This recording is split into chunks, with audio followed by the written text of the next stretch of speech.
Hum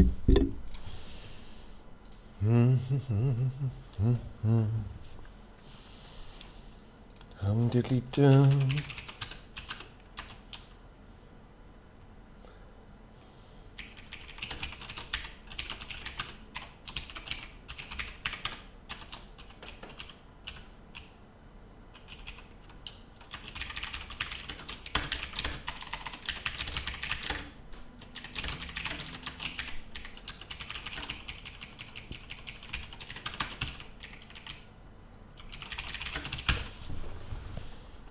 Good morning.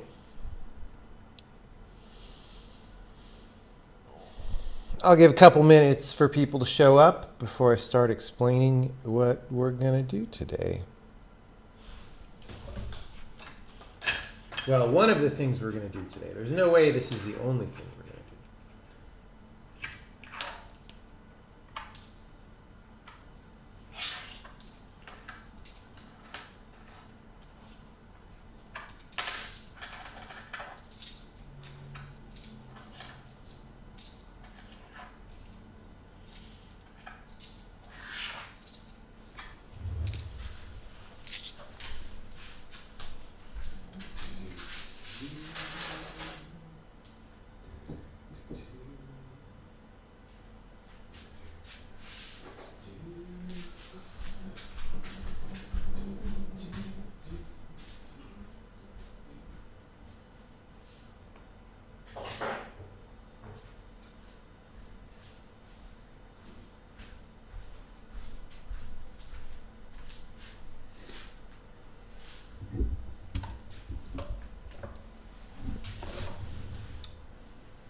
Got to get rid of some of my dishes and things. Got so many. Do we have company Christmas parties? Well, we do like a dinner kind of a thing, but we don't necessarily have like an office party in that way.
I got 9 hours, 10 hours of sleep.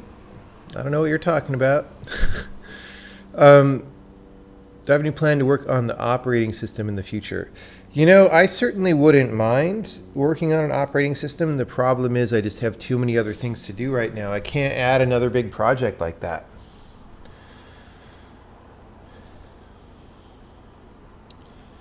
Do I use a more general rotation object to represent rotations? Or do you stick with different ways for different dimensions?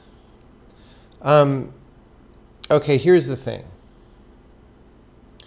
This is an interesting but complicated question that you ask, right? So we tend to use quaternions for rotations.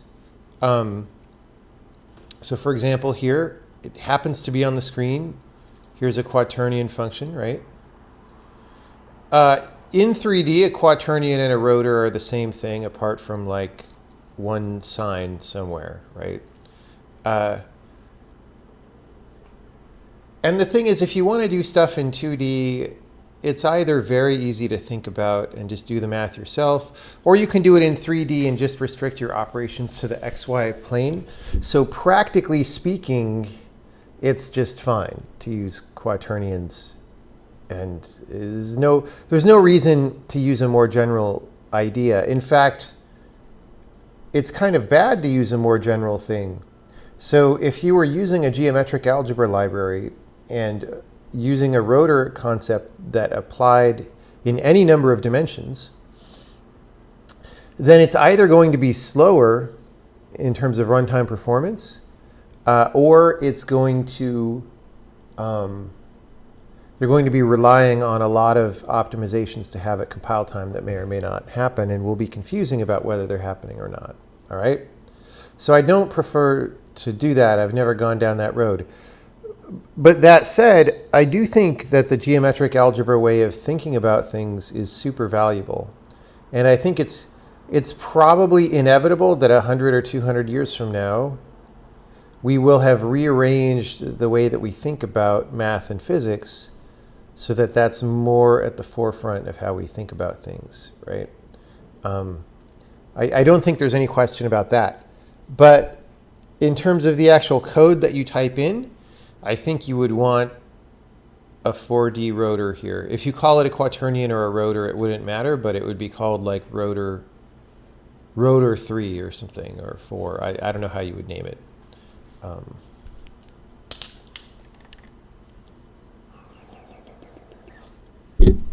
Has Abner showed me the page? Yes. He's just waiting for me to modify a couple things and get back to him on it, which I haven't done yet.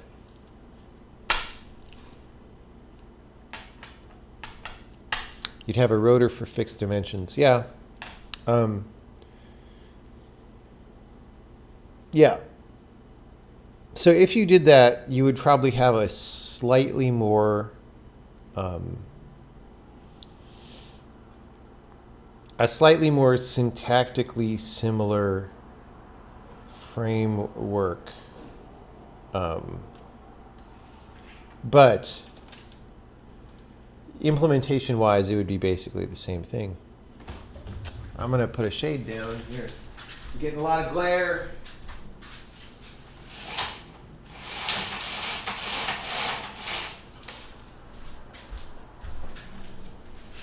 Glare, is that?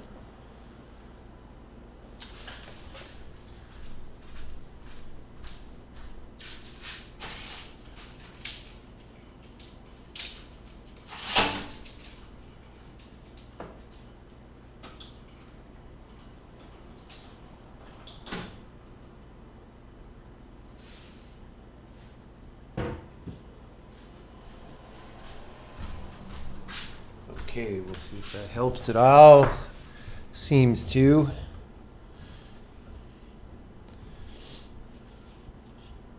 What is the situation? If only there were a way that I could report on the situation for you all.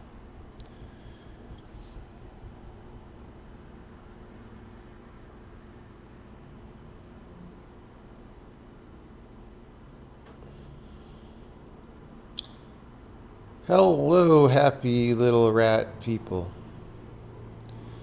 I'm in San Francisco right now. Okay.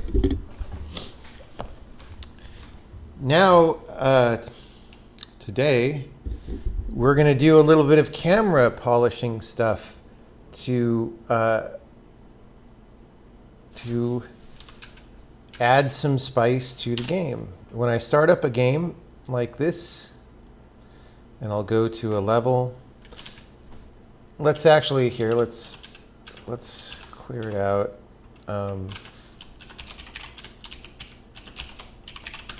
We're going to start on Heroes 1-1 for now. So when we start the game, you were in a moderately, this isn't final graphics by any stretch, but it's starting to look interesting, and we have some things like these crystals and so forth. And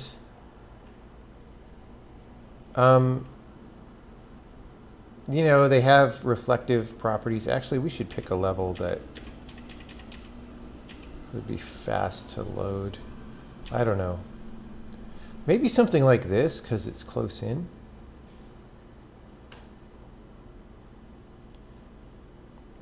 And let's do this one. What level is this? 110.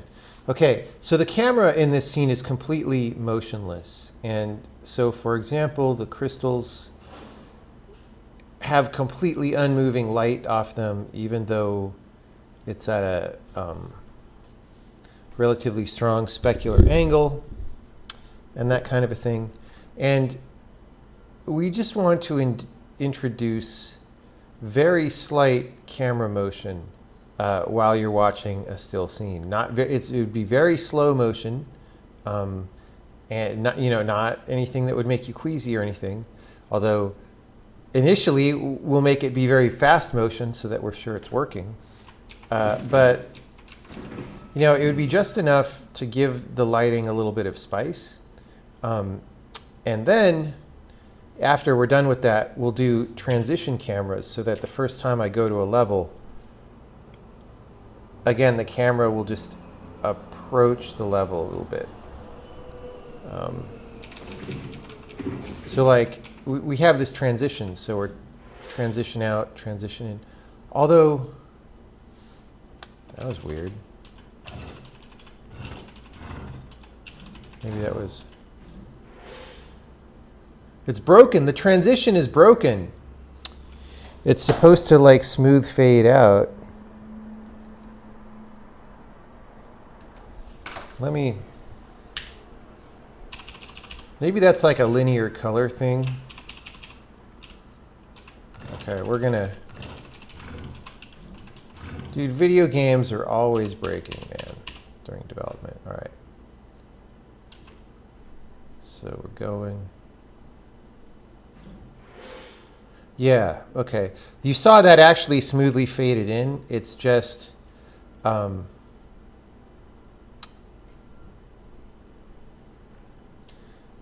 we changed what the gamma is expected to be of colors that are fed to the shader, and that part never changed. So we're going to have to change that.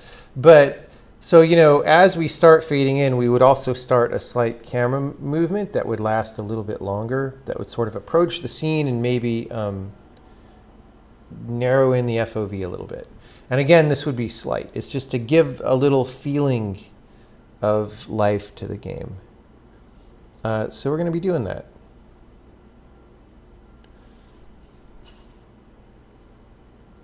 Game takes way too long to launch. You can at least 7 seconds there. Dude, during development, games can take a long time to start up, and it interferes with your process, but, you have to pick your battles all the time in game development, all right? This game will not take... So even if... How would I put it? For the amount that we're loading, that loading would go much faster in the release version of the game. Also, this is a debug build of the game, so it loads slower than a release build. We're loading animations as text files that would not happen in release games and so forth, right? So it's annoying but not surprising that that it takes a few seconds to start up. I've worked on games in development that took 20 minutes to start up. All right, that's just how development is. If it doesn't make sense to you, then I'm not going to stop and explain it right now. Could one make the flags more dynamic? What flags? You mean this? Yeah, you just put animations on those. We haven't done that. That's a totally different thing than what we're talking about today.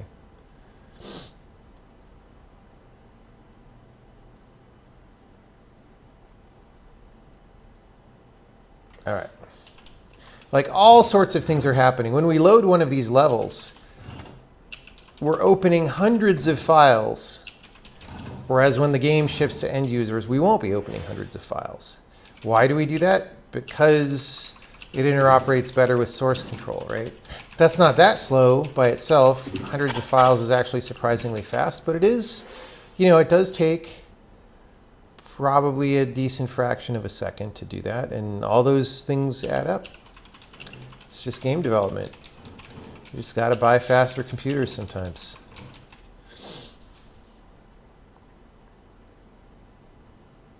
All right. So,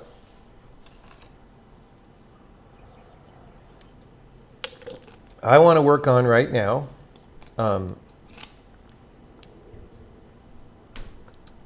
this subtle camera movement, and we're going to start by making it extremely unsubtle. And I'm just going to have it go in a circle right now around the actual camera point. We'll make that a more complex motion in a minute, but we're going to start as a circle. So I'm going to go to camera. And so the thing is, we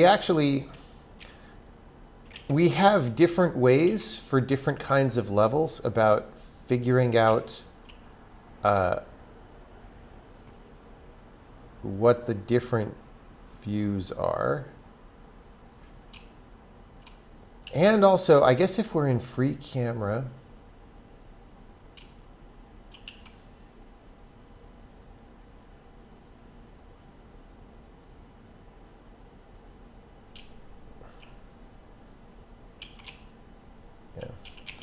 we're going to say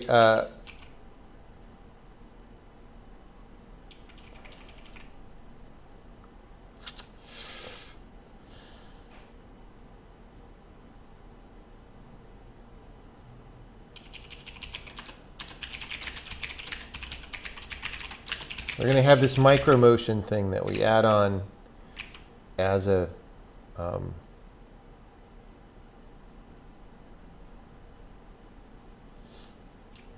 let's just do this. This is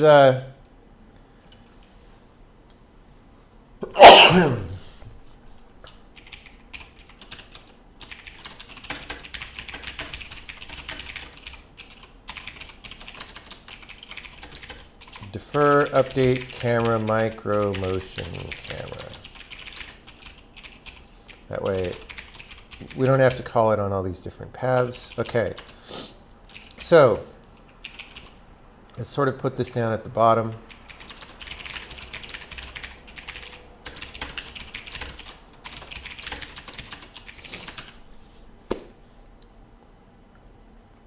Okay.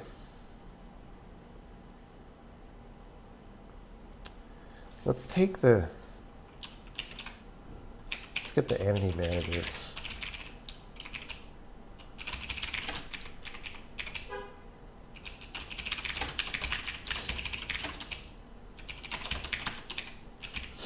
Okay. Why do we want the Entity Manager? So that we can get time.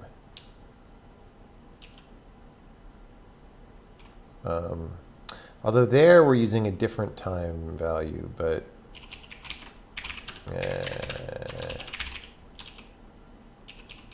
current time. Okay.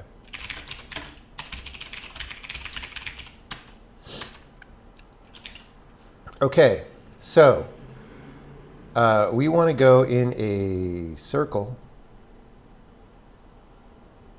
So we're going to say, and we might actually change where the camera is looking. This is an experiment that we're going to do. So maybe we just want it to move linearly in space. Maybe we want it to change where it's looking. Maybe we want to do both. I don't even know. So we're going to maybe build up a complex function here. So I'm going to say original Ori is camera.orientation. We're going to modify these things.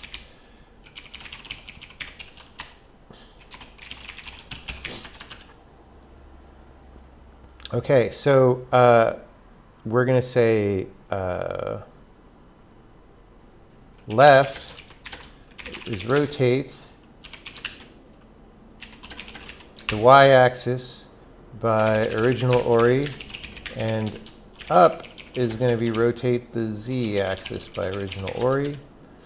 And we're going to say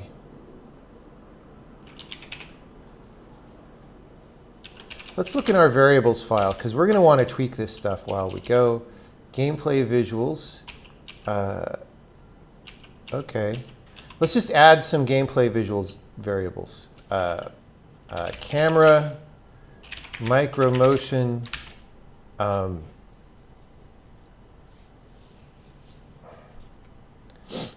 radius x, and that's going to be 1.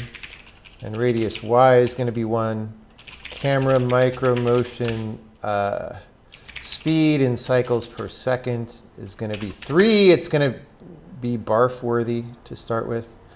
And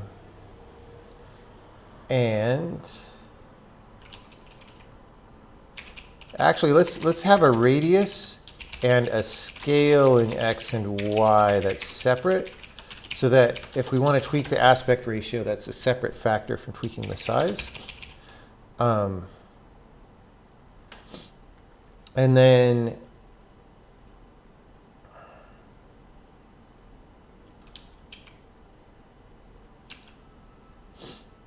maybe it should go somewhere else. No. Well, I guess that's it. We'll make a mode that's an integer.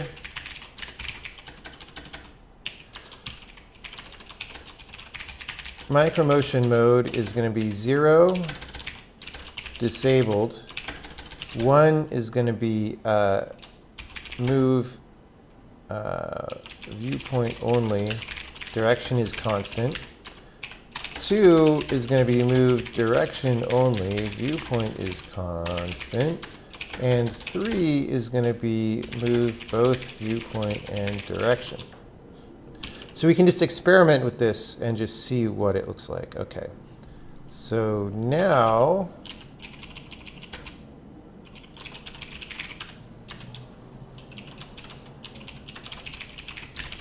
where is this defined?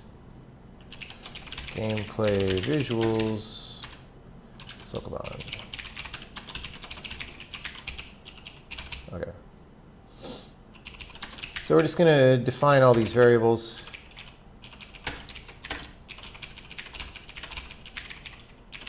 One, 3, and 1. We don't parse enums out of the file. Otherwise, we could have given these names. Anyway. So here we go. All right.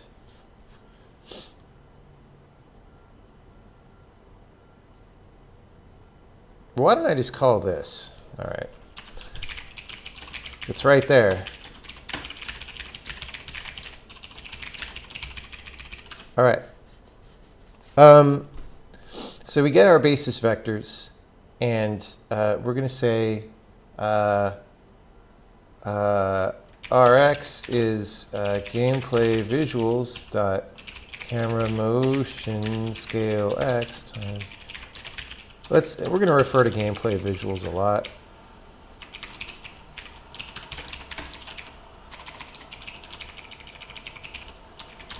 So we're going to say this is v dot camera motion scale x times v dot micromotion. It's even more typing. V dot camera micromotion radius, and ry is the same for y. And and then d theta dt is v dot camera micromotion speed times, this is going to be in revolutions per second, so times tau, right? And then theta is time times d theta dt, and then offset x is, well, let's just do it. Offset x, or offset is left times rx times cosine theta plus up times ry times sine theta, right? And then camera position plus equals offset. Makes sense. This all makes sense. Camera is used before its declaration. Update camera micro. Oh, right. Control and camera. I was looking at this, but it's like a different. Yeah. All right. So who knows what's going to happen? We're going to barf probably.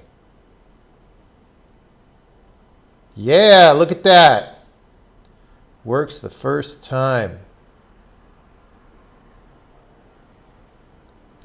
We wanted a different level. Okay, let's slow it down. Camera micromotion speed 0.3. Uh-oh. Oh, right. That's not the variables file. Camera micromotion speed 0.3. All right. So you see our radius is way too big. But we're just doing that to make sure it works, right? If we made it really small and it had discontinuities, we might not notice. So let's cut that down, right? Okay, 0.01. Still probably too much. Of course, at this scale, we're not really getting those changes in lighting that I was really expecting.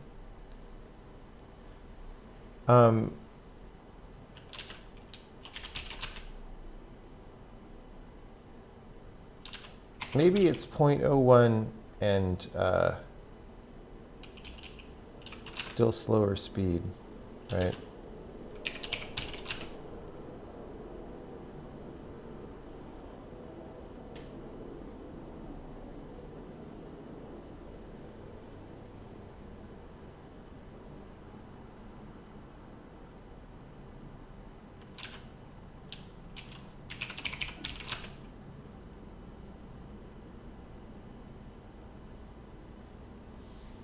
This might be imperceptible.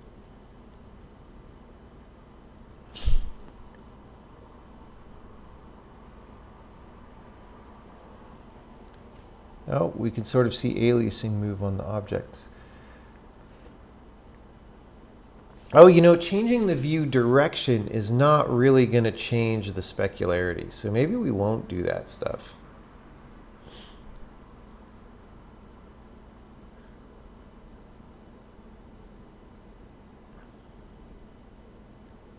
Why move the camera and not the static stuff that's right in front of the camera? What?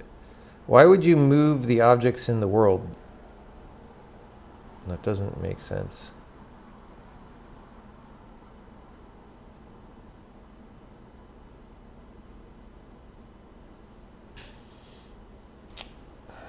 Well,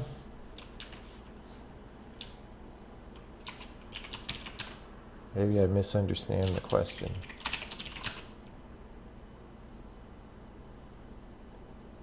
So this doesn't seem to really...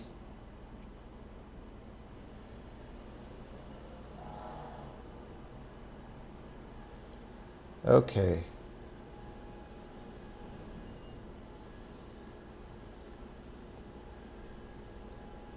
I don't really believe that the specular on those rocks is working right, because it's not changing at all.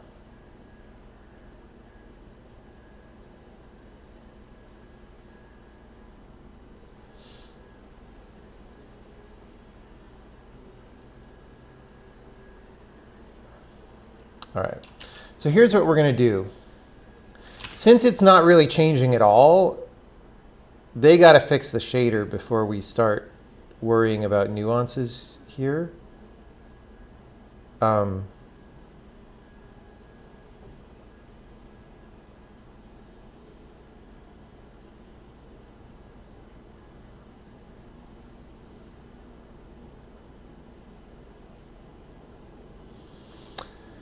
So we're gonna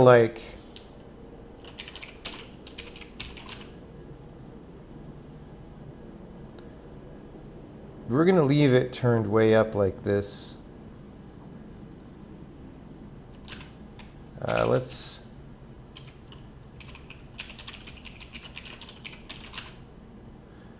and we're gonna make the pattern slightly more sophisticated, and then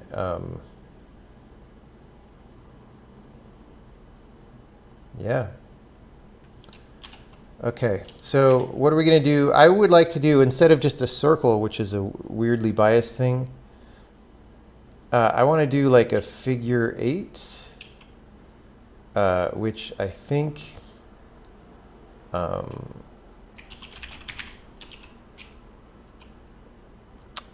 so for a figure 8, we can loop left and right at a speed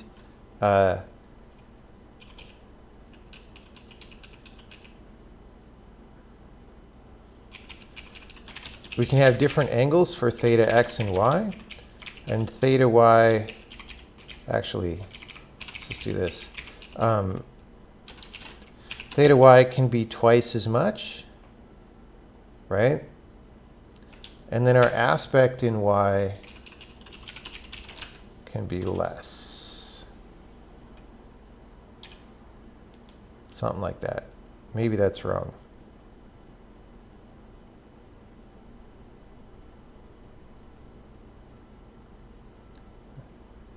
Looks like I got it right.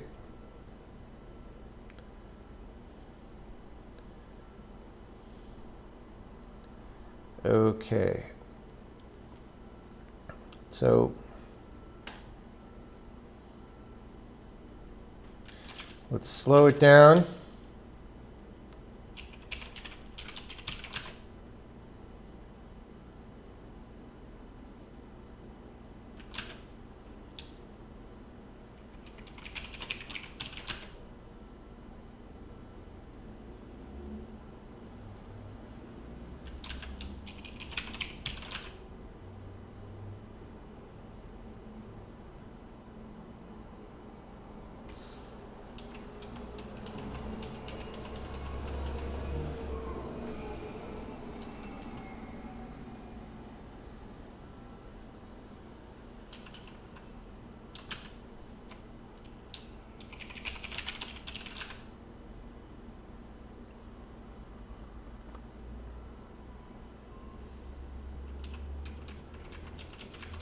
Just enough to have some life.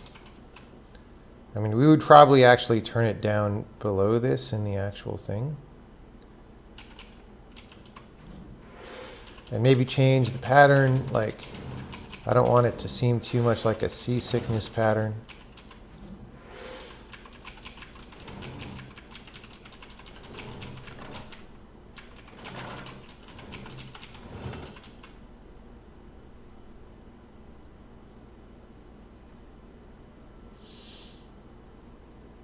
Okay, so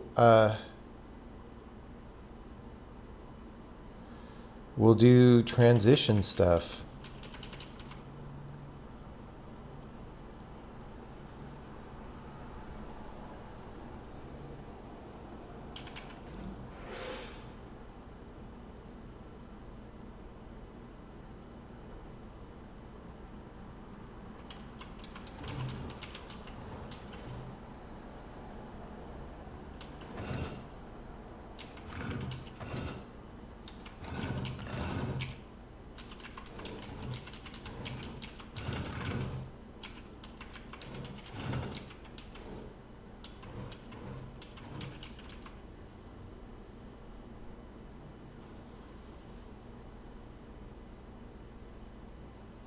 I don't know, man.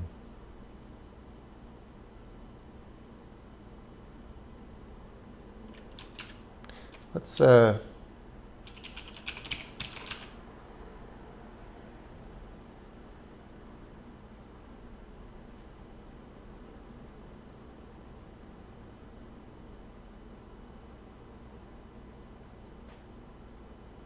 Let's try. Well, it's been an interesting experiment.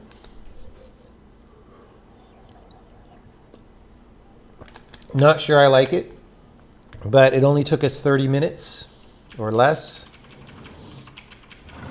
Okay, let's try the camera transition situation. Well, let's fix that first of all. So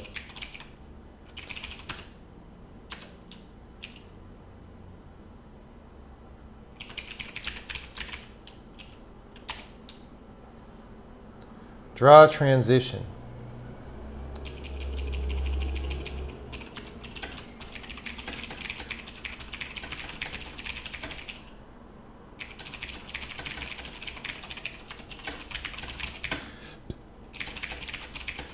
Being exact here, and you will just square t for now, because that's faster than powering it by a weird gamma curve.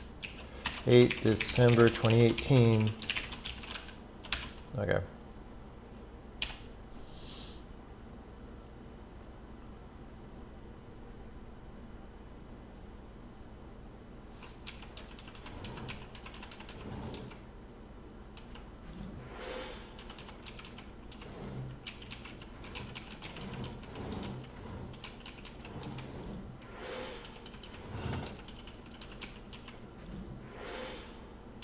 It's still not that.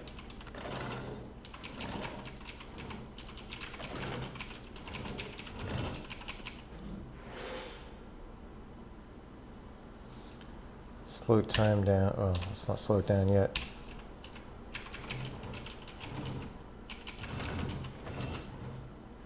Trap myself.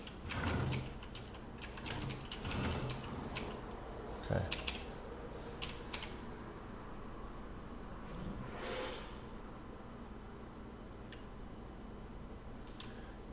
Let's make it longer.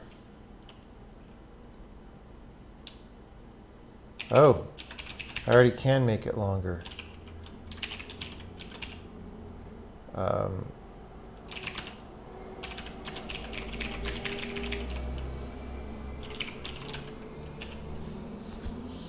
And we cube t instead of squaring it. I don't know, man.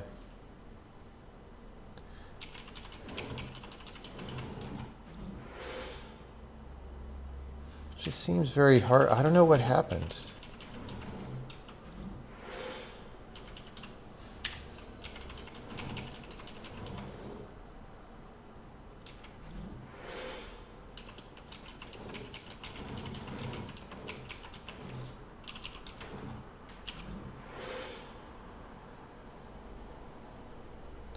That doesn't seem like it's taking a second. Let's make it like...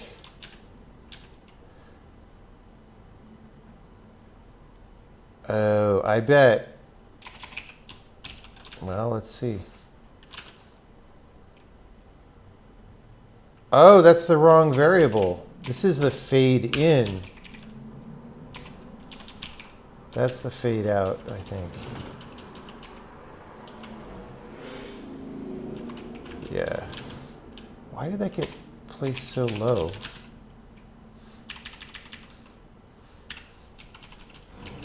Maybe I just liked it that low.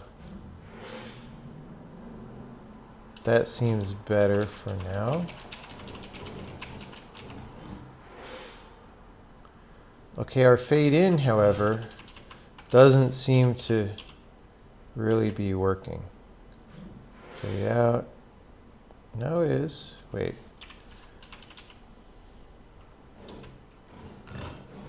Oh, right.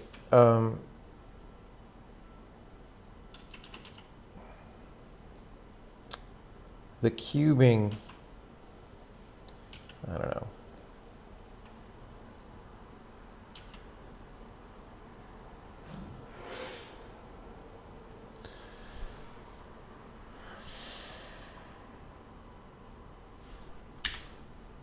I'm not sure if there's a discontinuity there or if it's just going real fast. So we're gonna watch this real slow.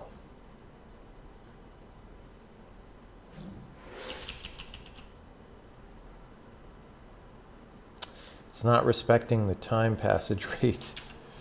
Urgh.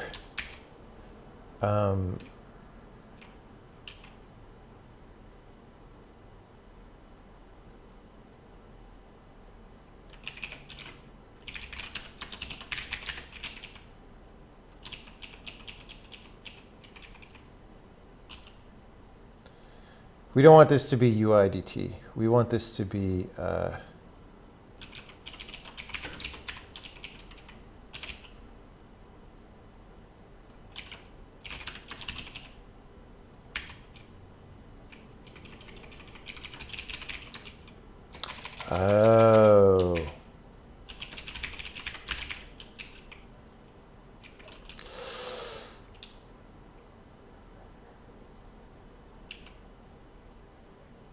Right. It's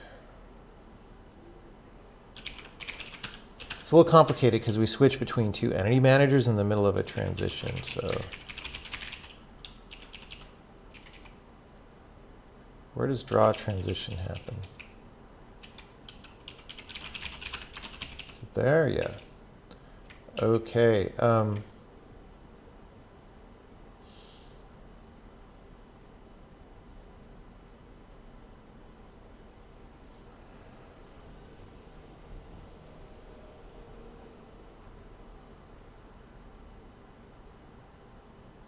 Well, I guess we do it. Okay. Draw transition manager. We do have a clear-cut entity manager.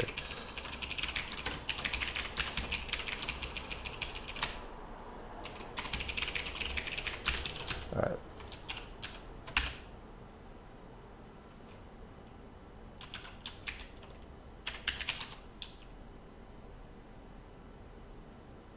Save. Thought I saved. Didn't save.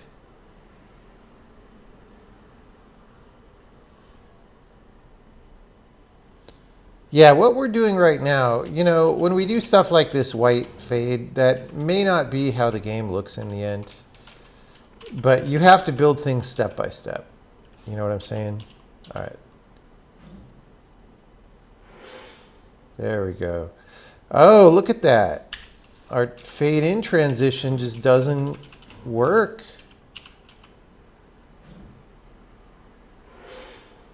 Pop. Pop. Why? Why? Who is supposed to set that?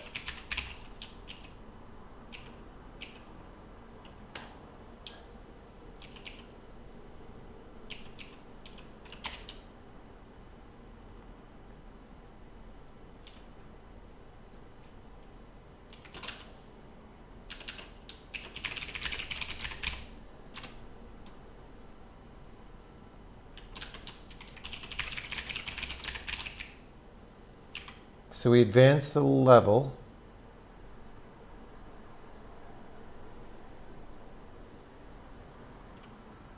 We do all this stuff.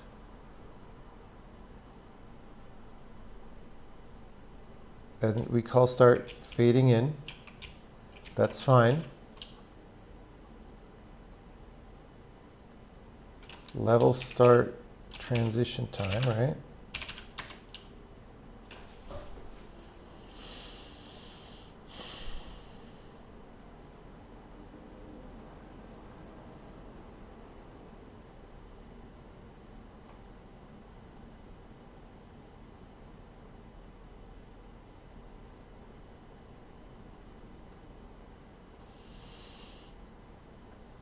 Sure looks like a big amount of time, 0.8 seconds.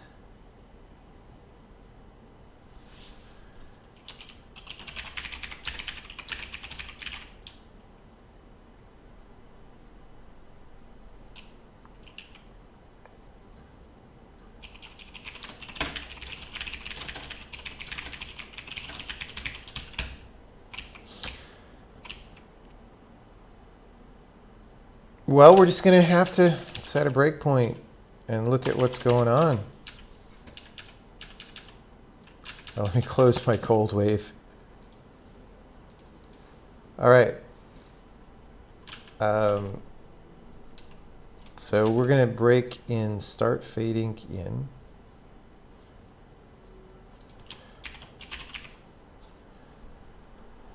Oh, transition.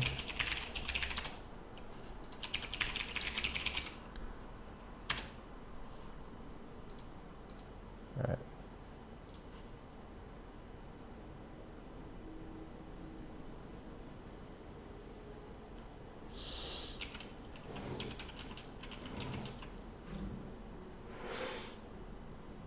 Okay. And then we'll see what we do next time.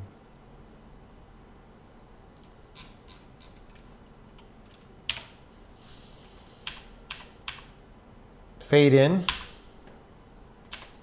What is denom? 0.8 makes sense. T is 0 makes sense.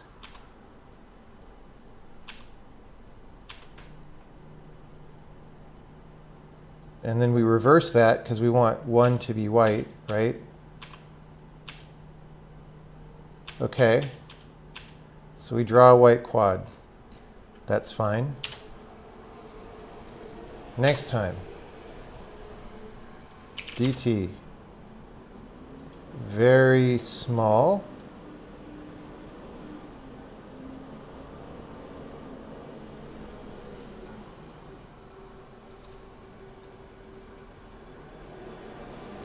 Okay, if the transition is none, well, no. We just leave t 0, I guess. Whoa! It snapped to none. Somebody set it to none. All right, well, let's figure out who did that. Who did that?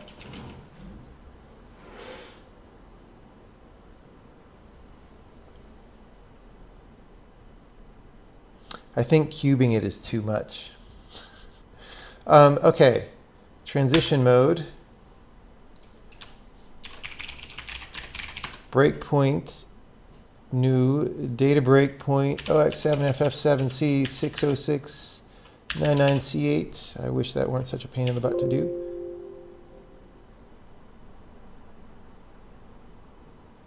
What?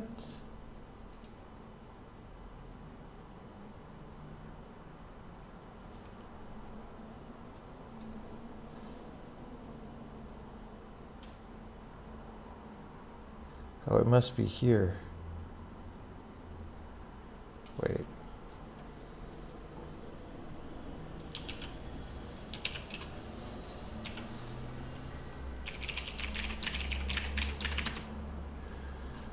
Okay, we don't reset our transition fade into 0.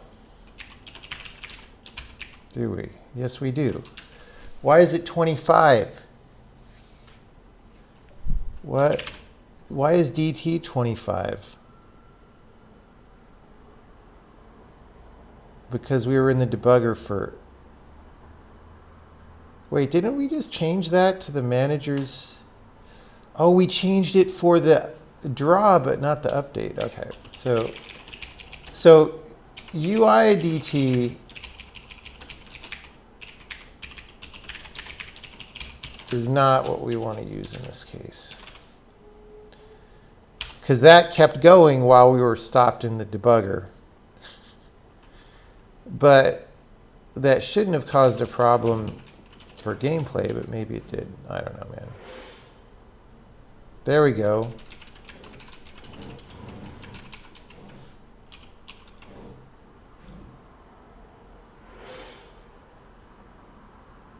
Cubing it is a little too much. All right, let's go back to squaring it.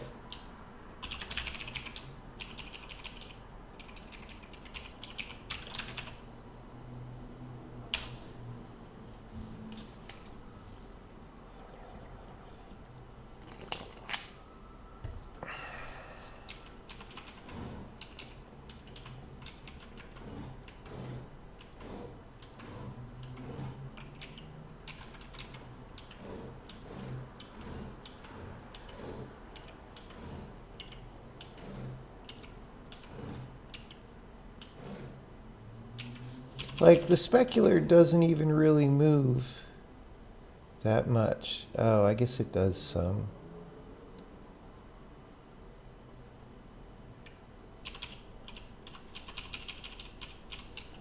I don't know.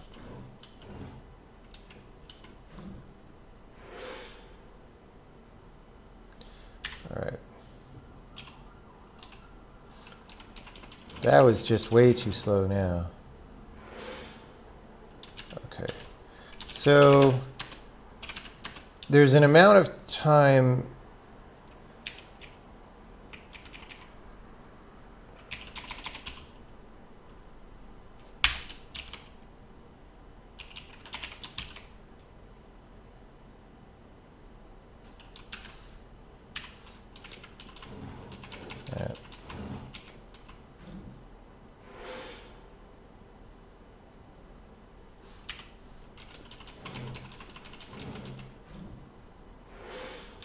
wait, is that number?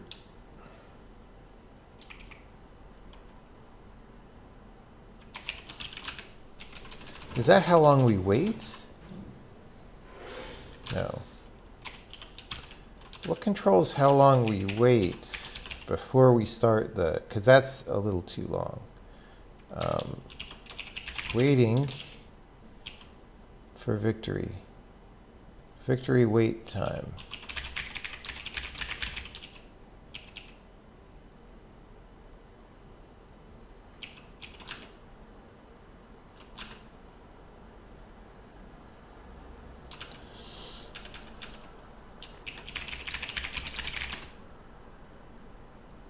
It's just hard-coded.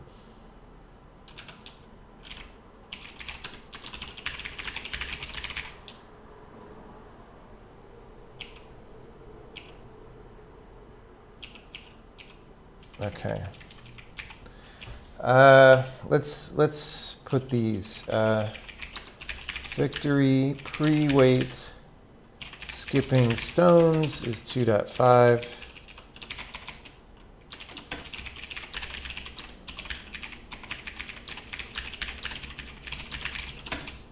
All right.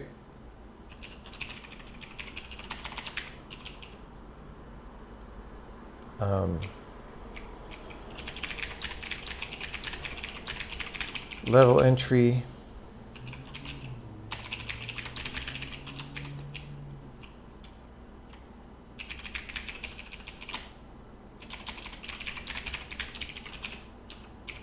.25.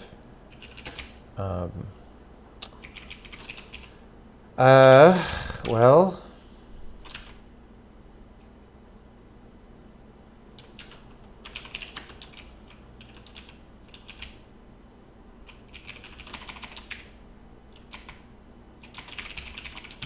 call that one standard.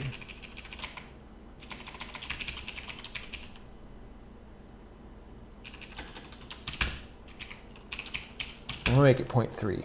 Okay. All right.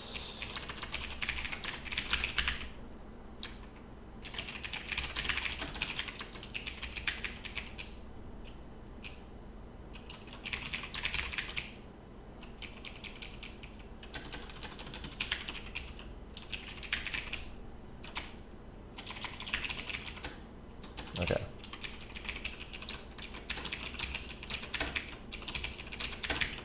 Okay, that's good. Well, let's tune that. And then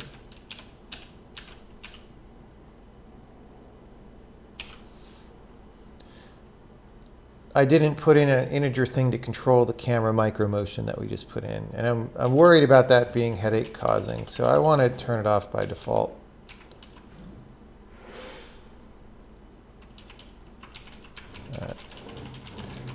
These settings are not too bad.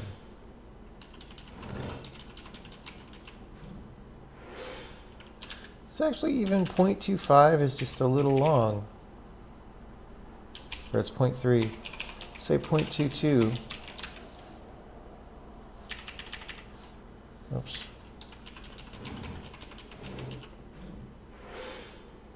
Okay. I dig it. All right.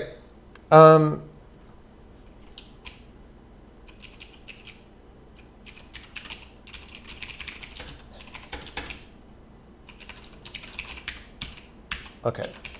Let's go back to camera. And we'll say, all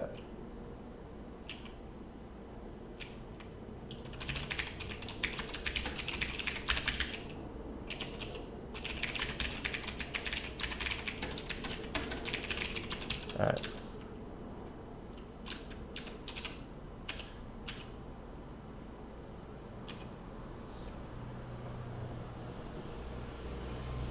So we'll turn up the radius for a second.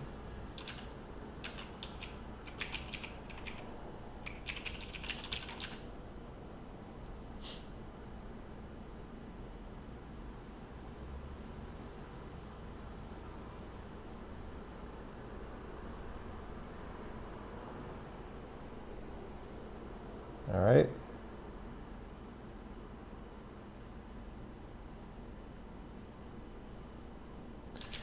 And then we'll make sure the mode being 0. There we go, 0. Okay. So we're going to check this in.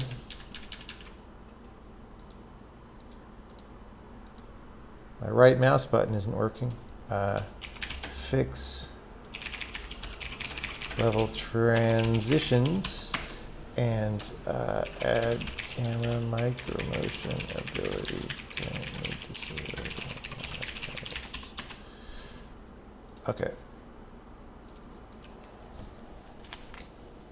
How's it going in chat?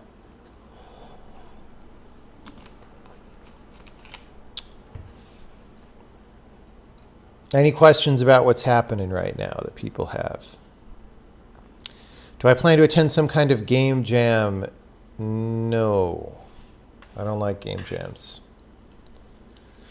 I mean, game jams are fine for beginners who are getting into making games. Well, and they're also fine for people who have a lot of experience who have shipped several games.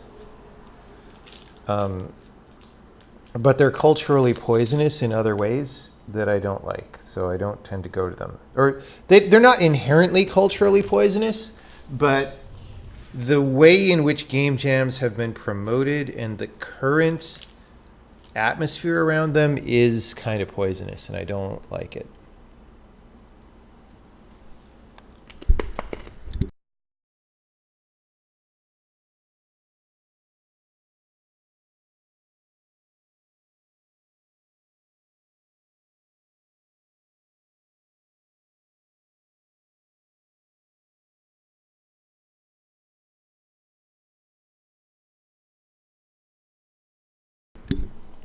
Is there an IDE? No. Part of the theory is that IDEs do not help you. So why do you want them? In what way are game jams poisonous? Because they are too much about community and participation and thinking or feeling good because you're part of the community of people that makes video games, which is fine. Those are all positive things. But it gets propagandized that that's like the only thing that matters, where what really matters is, are you good at making games? Are you building skills and building competence? And skills and competence don't seem to be under consideration. It's all about community. And I have never been that much of a community guy, honestly. So I don't like the infantilization around game jams or the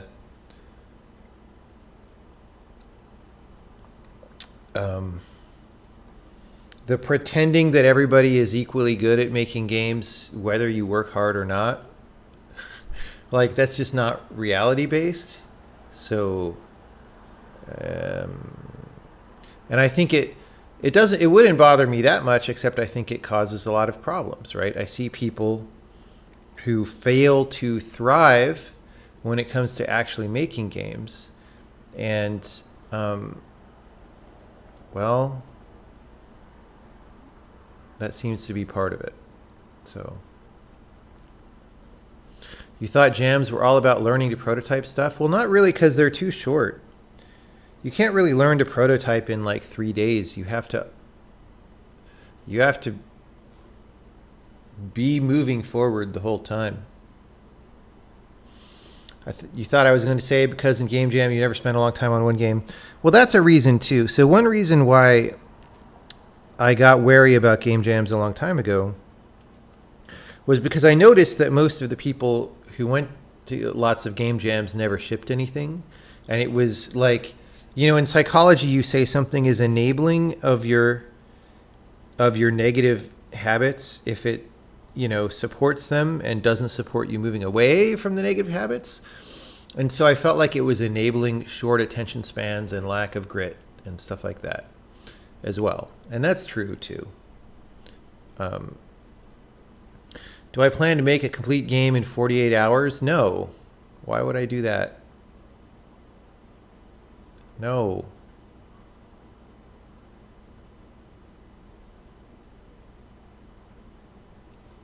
Why would you want to make a complete game in 48 hours? Why does that make any sense?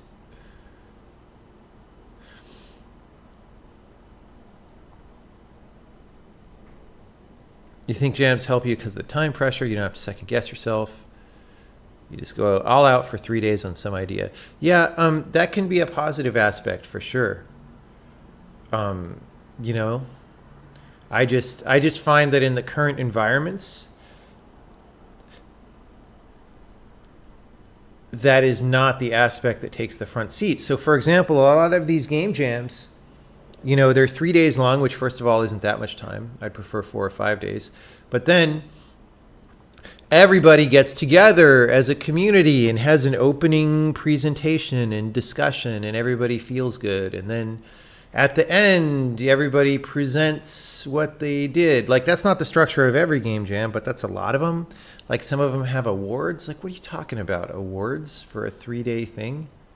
And so much of the time of the jam is spent on these intros and outros and, status meetings and community feel-good things that it's clear that time pressure aspect that you're talking about is not really part of it, because they're taking that valuable time and using it for things that do not produce more game, right? Structurally, they're doing that. So, I have many problems with these events. Many problems. It's not the language hot loading the variables at runtime. There's a very thin system that we have in the game that does it.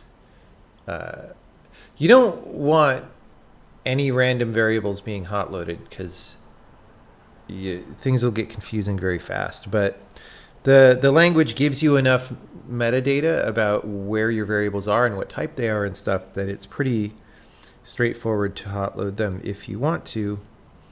And I mean, our version isn't a library, but you could just make a library for people to use that's like the variable hot loader.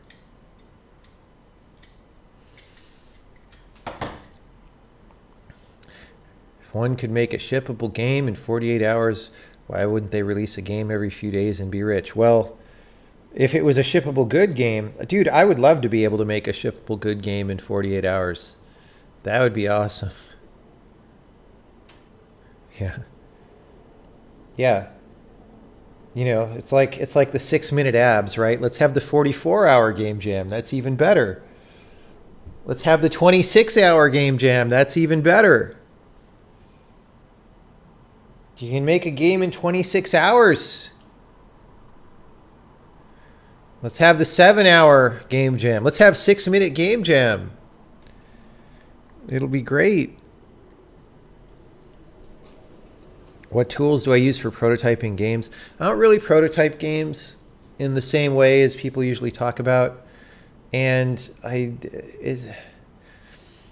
how long do I spend on them on average? It's not like I prototype new games all the time. Like I do that every 5 years or something. Well, maybe more often than every 5 years, but like I don't tend to try out lots of little small ideas. I tend to get an idea that I think is interesting and then work on that idea, right? I don't like sit down one day and say, I have no idea what game to make. Let me try some ideas until I get one. No, it's just not how it is for me.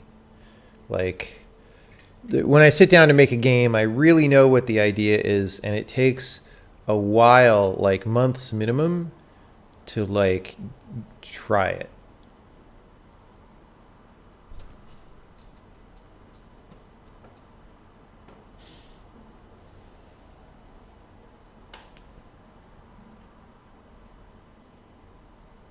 Yeah.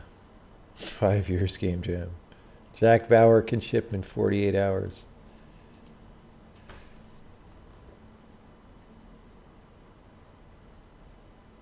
You think the idea behind 48 to 72 hours is the weekend project aspect? Okay, but is that realistic? Can you make something that's worth it in 48 hours? I don't know if I can. And I think I'm more productive than a lot of people who go to game jams. So, you know.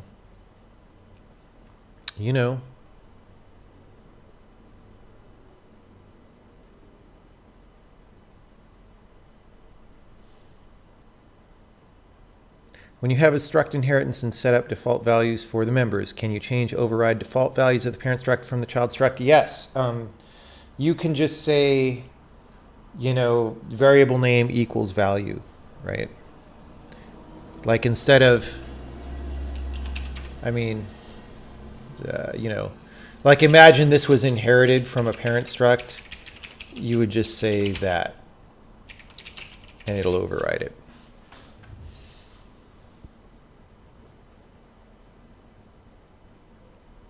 You're assuming I still playtest my games. I'm not that much of a playtest person.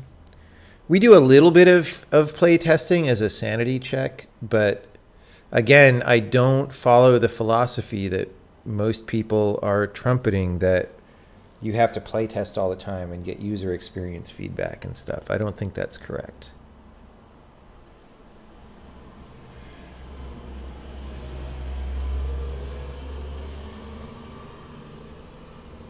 Fun with C++ constructors. Yeah, C++ constructors.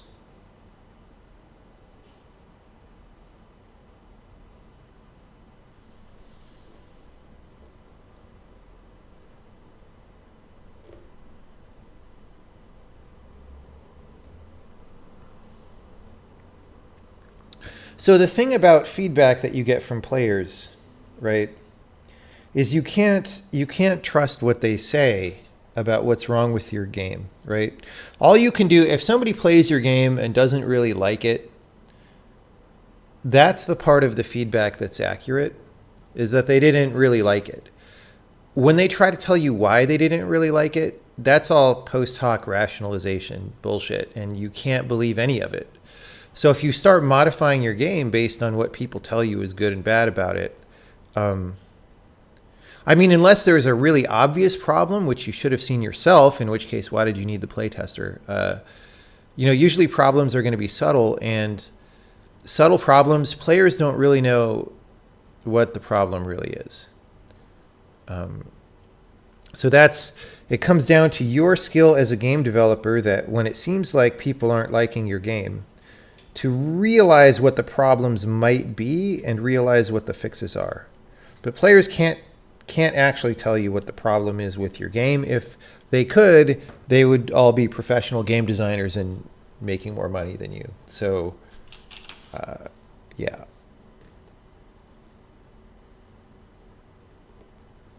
And it's not, and I don't mean that, players don't know what they're talking about or whatever. It's just human psychology runs very, like, the reaction process of the human brain runs very deep. And so if something isn't working mentally or emotionally, often the core reasons why it's not working are really deep and really subtle. And human beings in general are not aware of those things, right? And so as a designer, you have to figure that out. And it's not easy all the time, but players aren't going to tell you.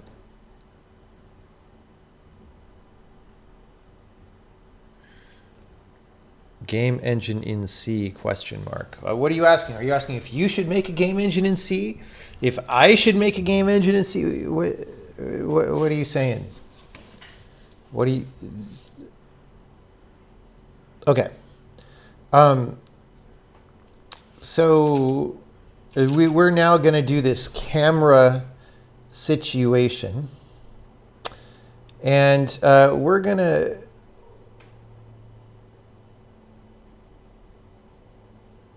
do the zoom in motion first. Update camera. Okay. We'll call it level intro, because we have a different thing called zoom.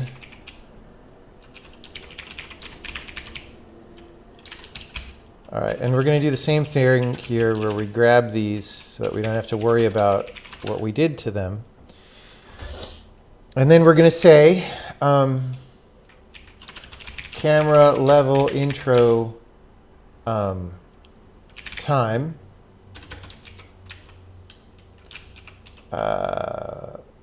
5, camera level intro distance is going to be, again, we're going to just jack it up. And camera level intro, like we're gonna just take some parameter and raise it to a power.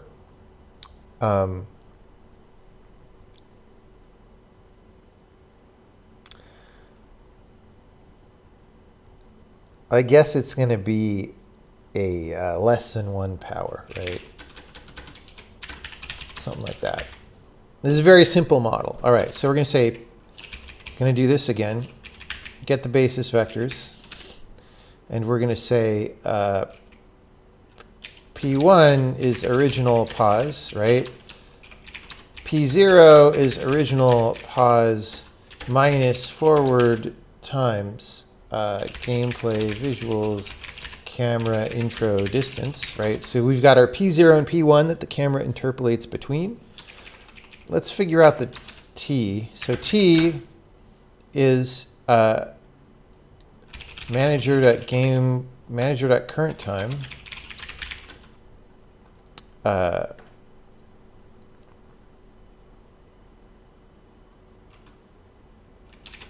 Let's say incomplete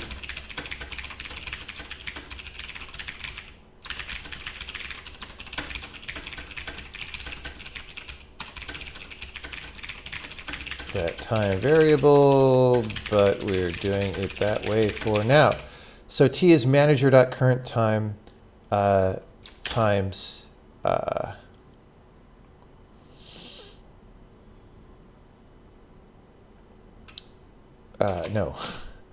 divided by, okay, denom is gameplay, visuals, camera, level, intro time. The reason why we're assigning it to that is because somebody might type 0 in the frickin' file. So we're preventing against the divide by 0.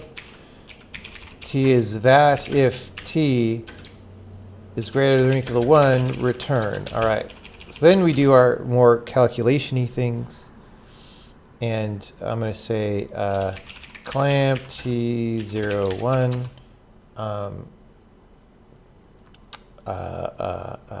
T equals pow T gameplay visuals camera level intro power and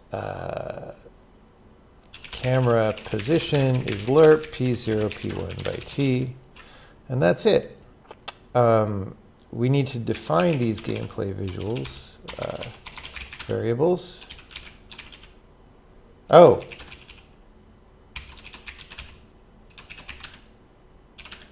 Okay. Let's put this. We maybe should make a camera like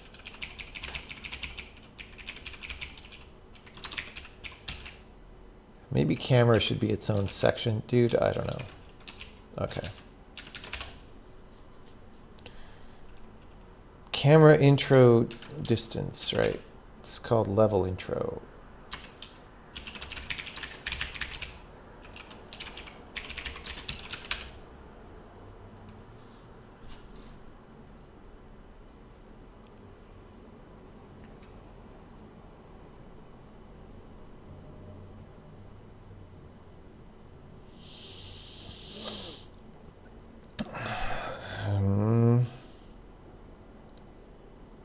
So vector 3 float. Okay, RT is not float. All right.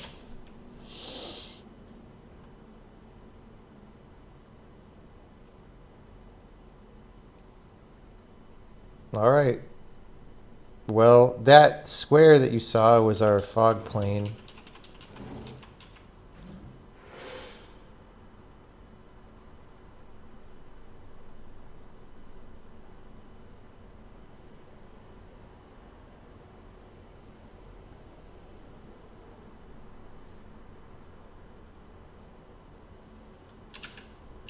Let's smooth step it. So that abrupt ending that we have there,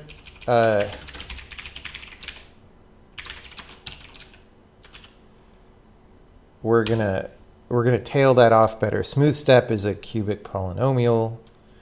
I don't know what smooth step after pow looks like, but it's probably okay.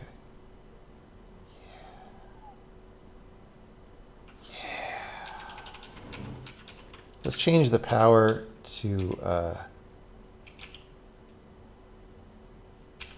something even lower. So this should make it faster in the beginning.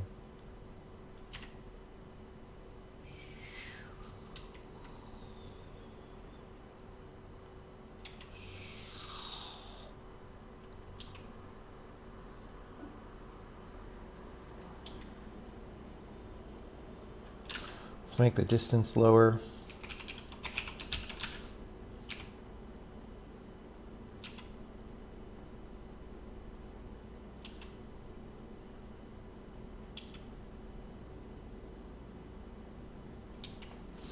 This feels pretty good, right?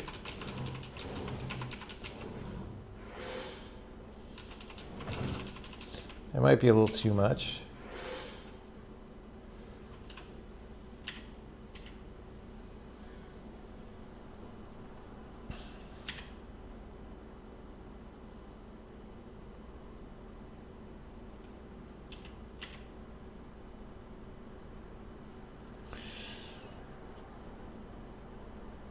A little more distance, but faster. I don't really want to raise the distance that much because we're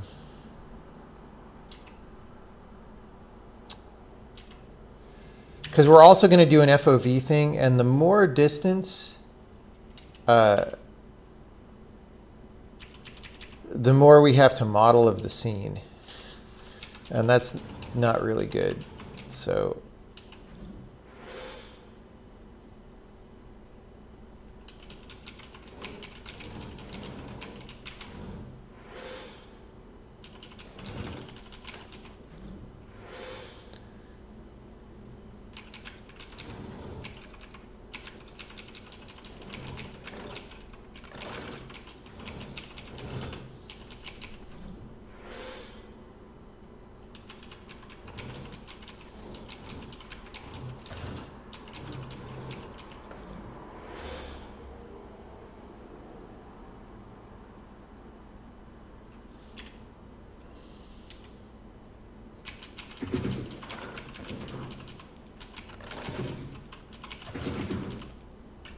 Now the funny thing is, I'm pretty sure this is going to be enabled during testing. So like,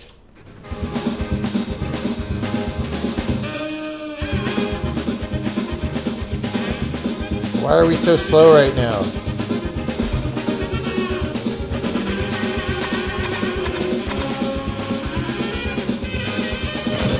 Oh, our test playback speed must be... No? Why is our frame rate so damn low on testing? Debug build, I guess. Debug build's getting slower. We might have to profile it eventually. Why are we getting 1 FPS in debug build? It's bananas.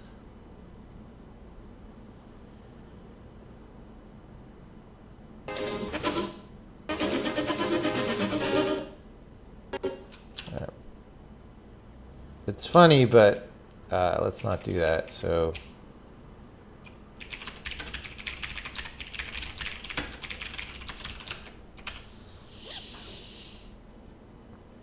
are we leaking something? I don't think that's a leak.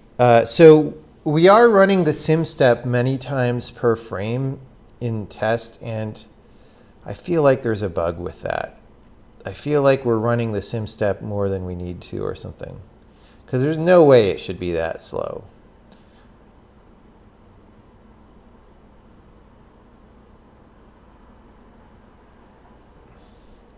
About the exception versus error handling thing, you think people find exceptions useful just to search n levels of stack without checking at every level? They just want a well-behaved set jump, long jump. What do you think about it? I think that's a terrible idea and you shouldn't do it. There are much better ways to do that than that.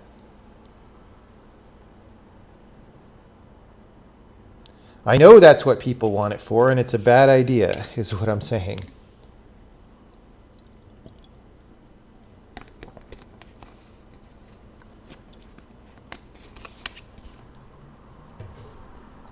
Okay.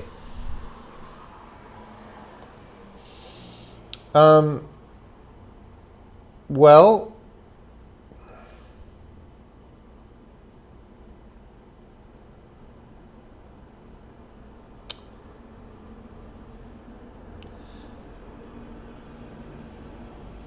maybe I'll smooth step it before the POW, because I kind of want something that starts slower and ends slower, right? I don't know. We'll play with it. We could author an arbitrary animation curve.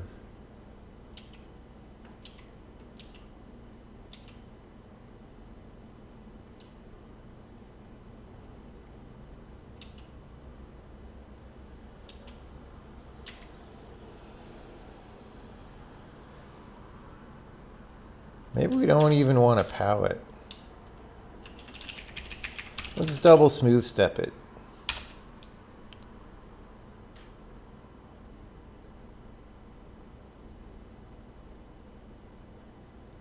Okay, that's a little much.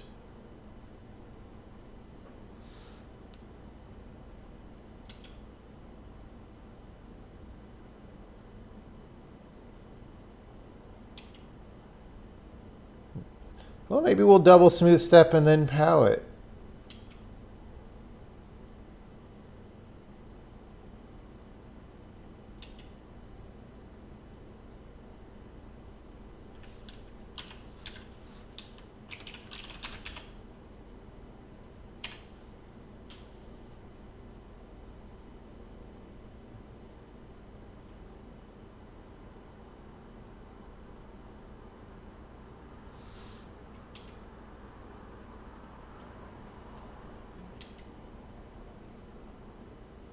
All right. So let's tune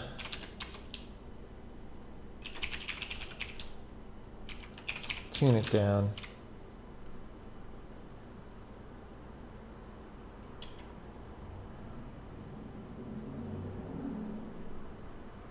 Why the fuck is there a cloud behind the camera there?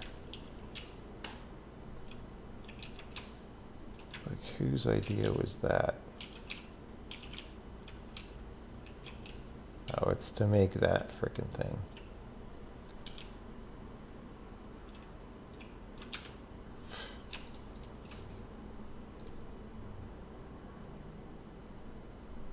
There's no like shadow only.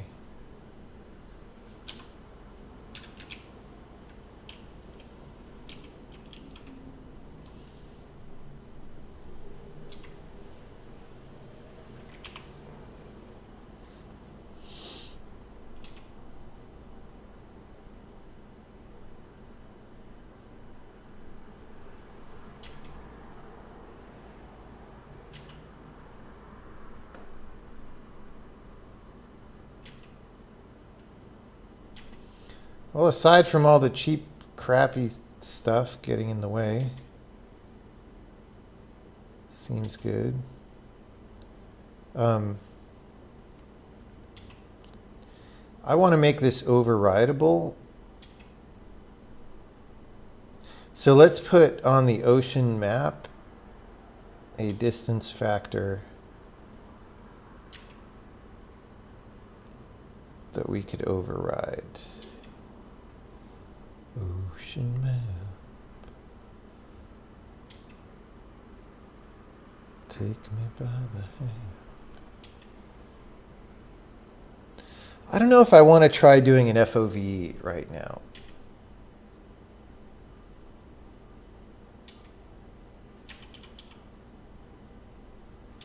Because FOV is just going to make this worse. Maybe this is fine. Just a little motion.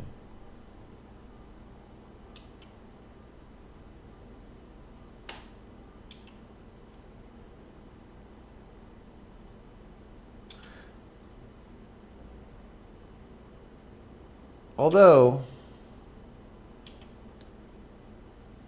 maybe we can get more effect with less distance with an FOV thing. Okay. So first, let's do the ocean map override thing. Ocean map is just, we have one of these on every level, so it's just where we're putting all our frickin' things.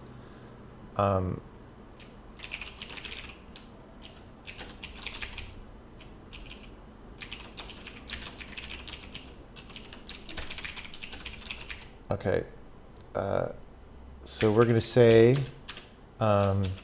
camera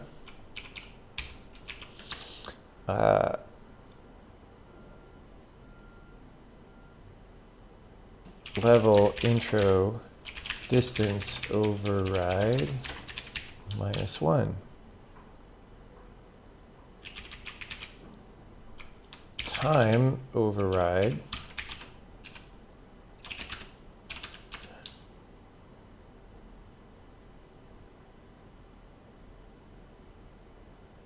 we'll just do that for now. And okay. If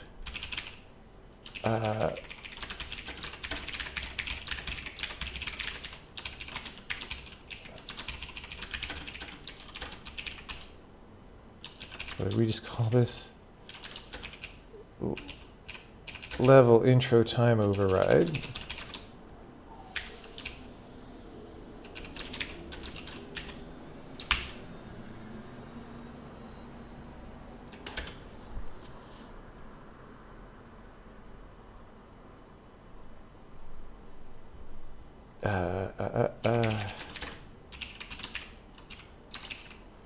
Okay.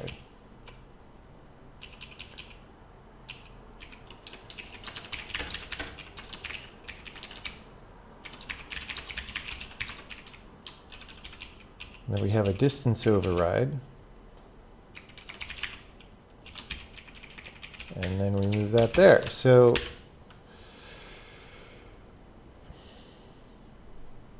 whoops. Yes. So first of all, and then second of all, we got to version stamp these. Okay.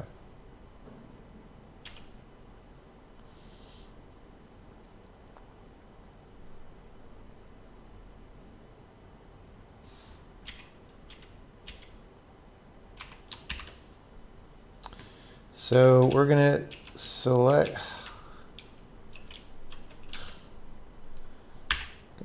the ocean map. There isn't one.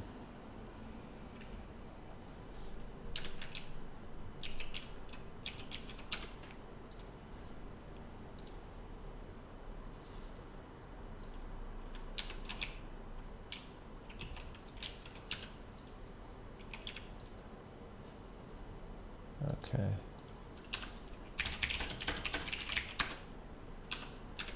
We made one. Why didn't that make a separate page?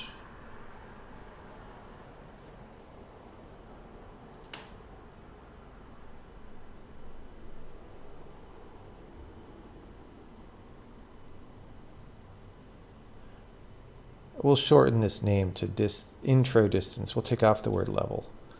To 2.5. 2.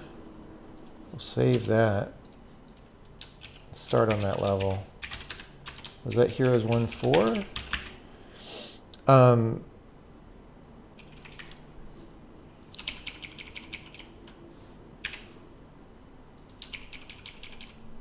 Okay. Entities. Okay.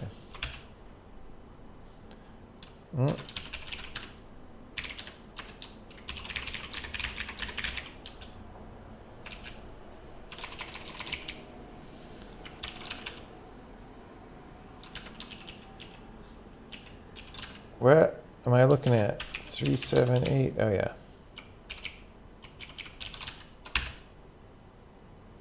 Okay.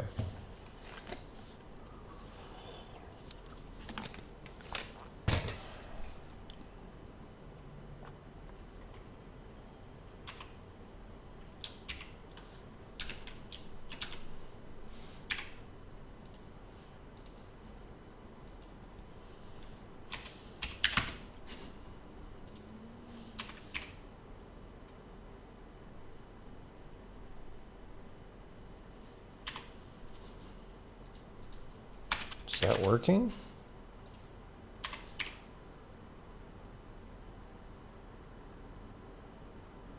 I don't believe that's working.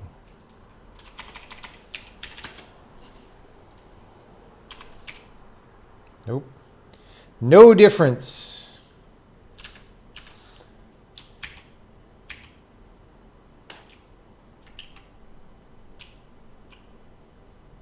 Oh, we're setting denom and not dist. I hope somebody caught that. Hopes paste error. Paste error.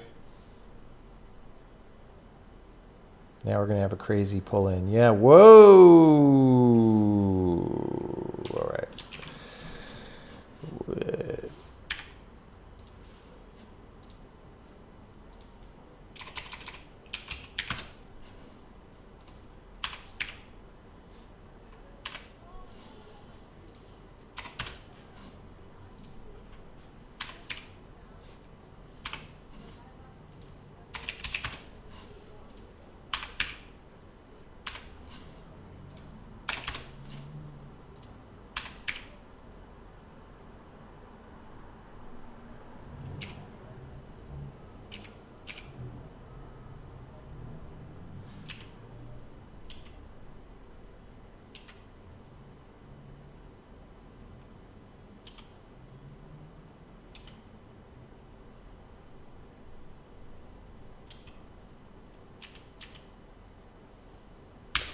Okay, I think we frickin' ship it. Well, do we do the FOV thing? I think we do the FOV thing. I don't remember how FOV works. Okay, we just do the same thing.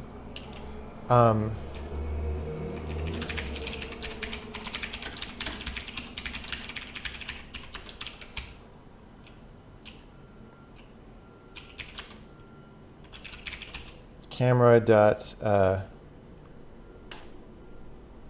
FOV vertical is original FOV plus FOV extra times T.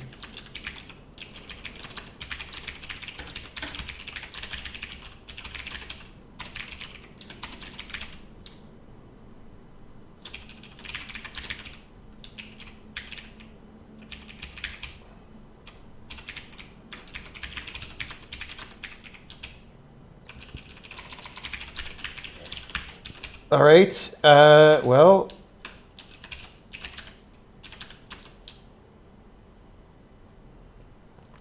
this is in.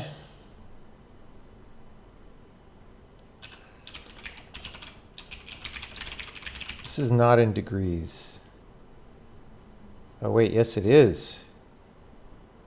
Oh, no. This is in radians. All right. All right.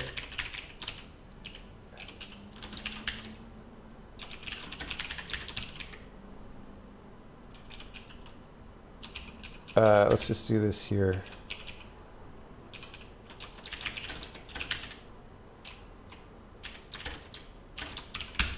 All right. So camera level intro FOV is going to be 20 degrees. That's a lot. That's a lot. This is going to be crazy. Okay. Yeah. Intro FOV. Let's make the default value just a little more sane. And we've got to go to the entities and intro FOV override. That's version 21. 21.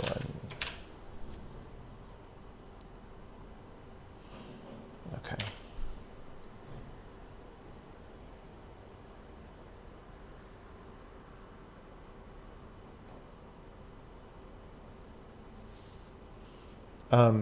Yeah, we need times 1 minus t.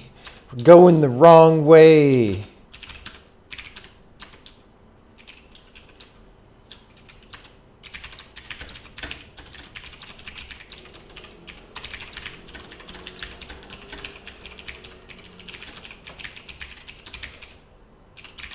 Right.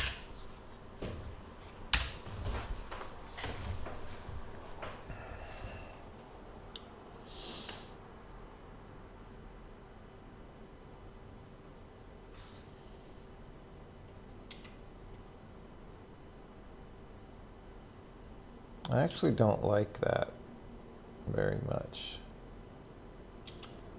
I like the natural camera movement better. Let's try it with a much lower distance, though.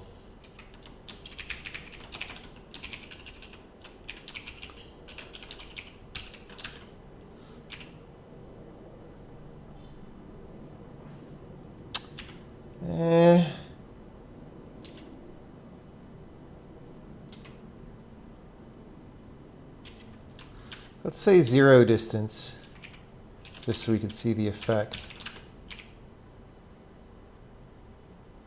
Like, I just don't like it as much.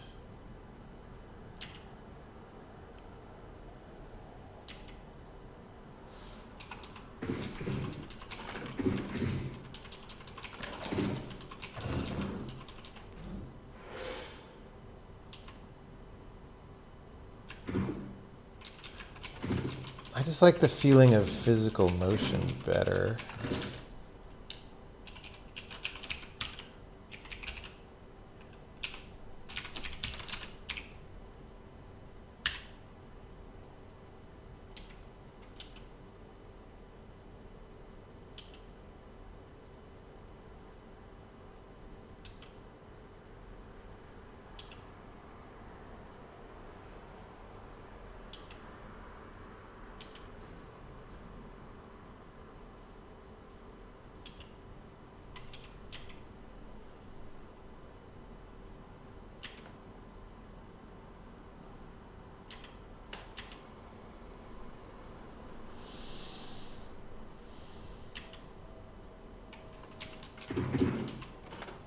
Okay, so now,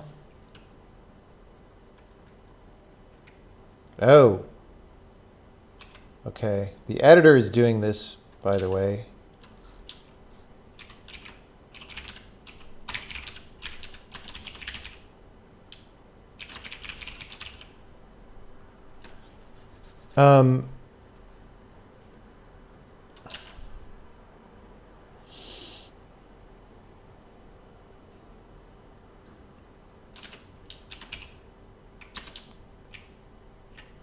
If we're currently playing test,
Okay.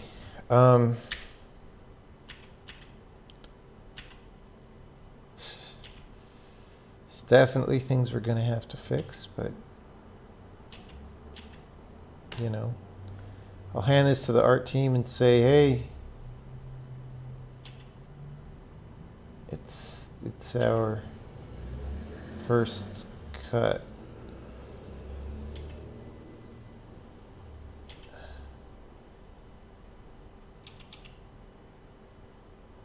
I don't really like the FOV thing.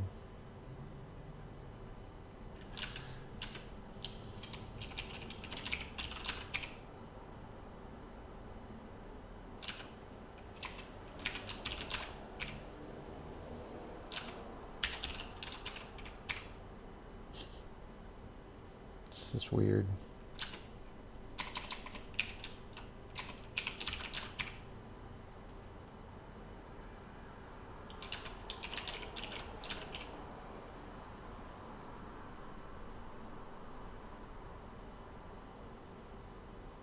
Yeah.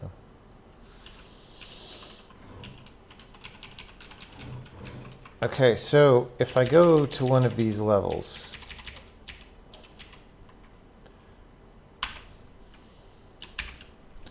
this is not going to have an ocean map. What happens if I just instantiate one? Things are fucked.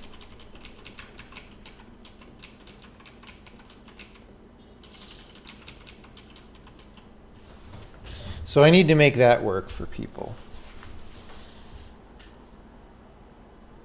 I need to, we need to give it the right mesh and put it somewhere,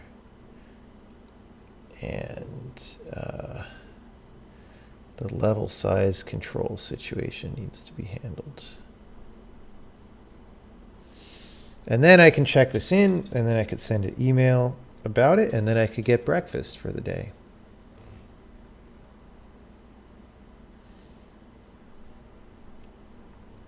Are the intro parameters going to mess up Nexus shot generation?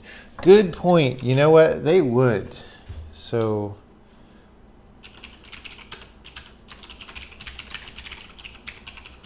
let's add another reason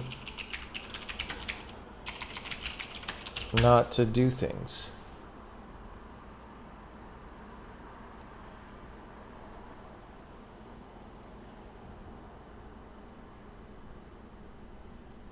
Did I already play Battle Royale and Counter-Strike? No, it doesn't look very good to me.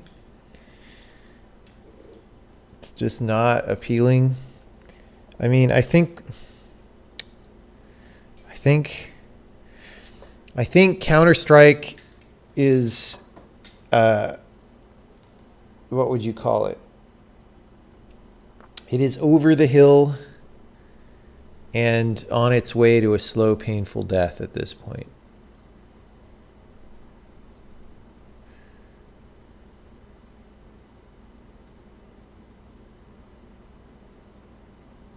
It's just, I wouldn't say that if this new release of Counter-Strike wasn't so poopy, but it's like so bad. And they're just like letting it die because it doesn't make enough money for them anymore or something. I don't know. It's very sad.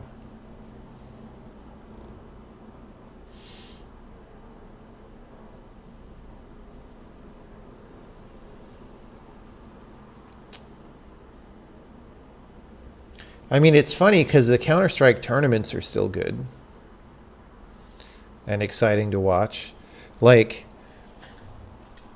how can you let a game start dying that has as big of an audience as Counter-Strike does and is as exciting to watch for those fans as the current tournaments are, which just keep getting better? But they're going to do it. They're just killing the game. So I don't fucking know.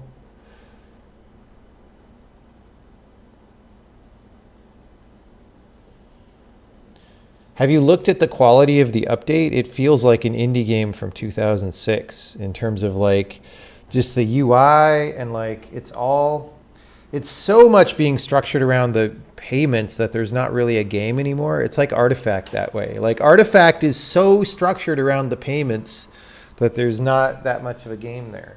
It's the same thing. All Valve thinks about now is money, man. It's all they care about.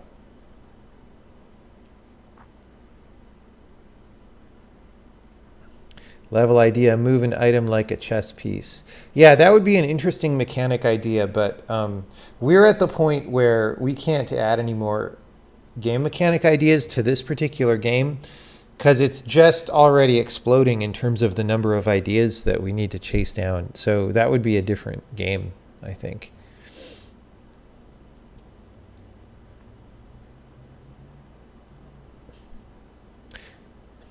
Yeah. I don't know, man.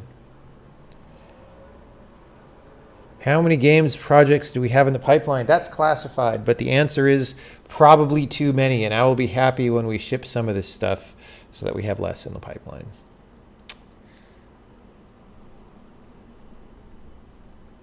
Probably too many games.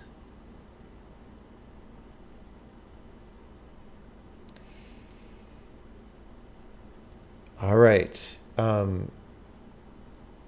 Okay, we want to instantiate an ocean map. So I have a developer command that does most of what we need to do. Oh, it's an editor command. Ocean map. Take me by the hat.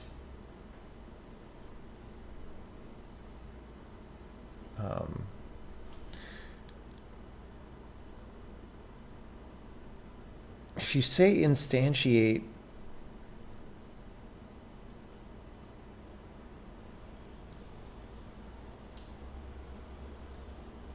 and there's already, let's put some protection on it. So first, if you try to instantiate an ocean map and there already is one, we'll say error already exists. Let's start there.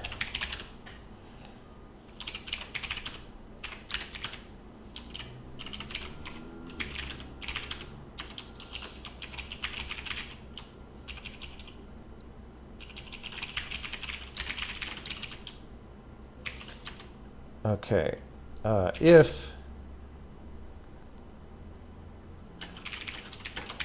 it's an ocean map,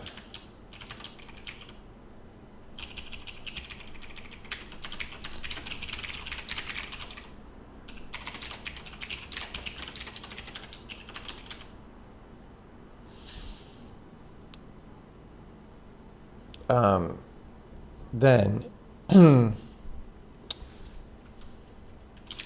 is it editor report? Yeah. Editor report error ocean map already exists. And return. Screw you, buddy. Okay. Okay, now we want meshes.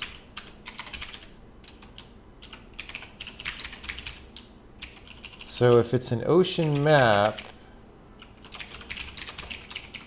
we set mesh to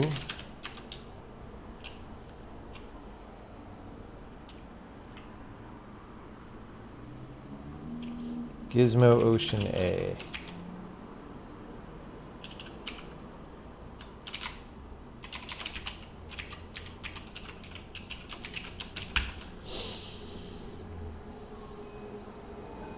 All right, that's two things. That's not everything we have to do. Oh, let's comment this out for now.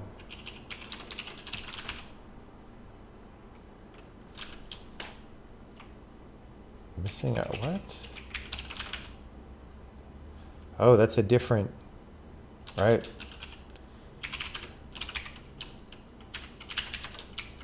Return null. Okay, nobody checks that return value anyway. Nobody cares.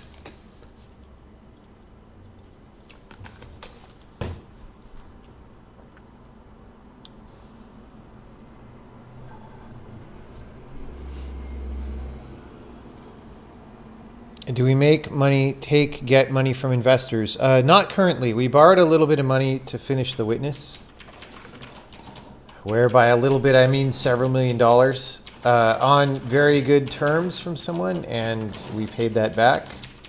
Currently we have no investors.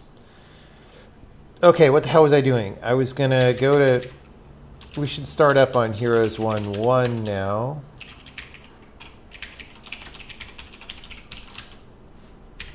And, okay.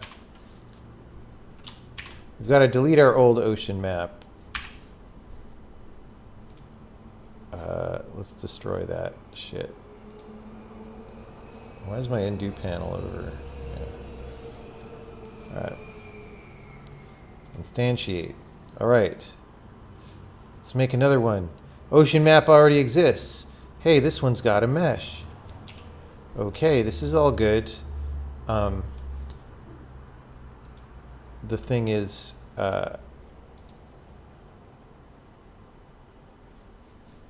we should do something about this destroy button. I don't think we really need it.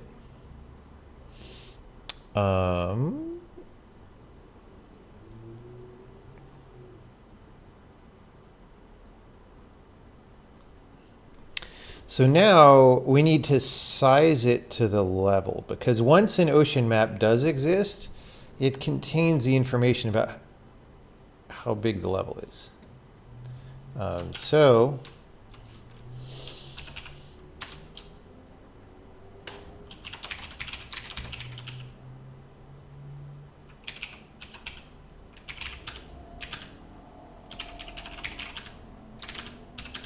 what else does this command do? We say init size.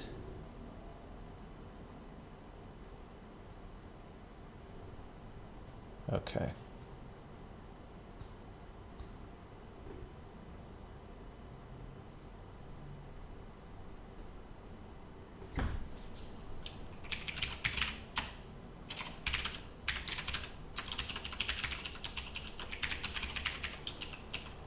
So what happens is, when we start a level and there's no ocean map, we do something and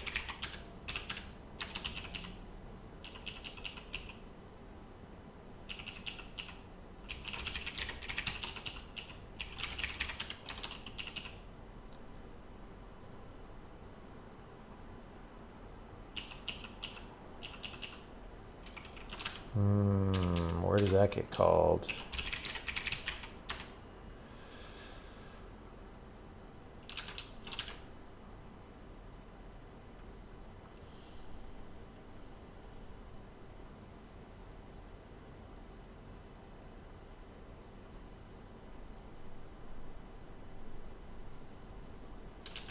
What?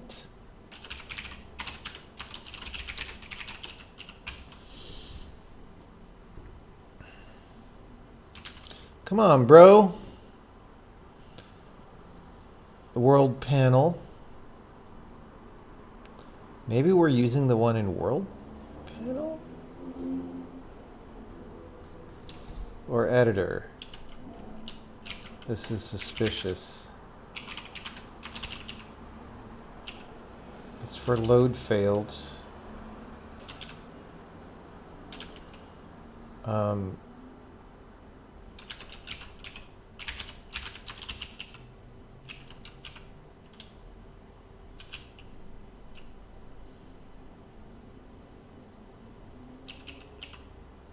Okay.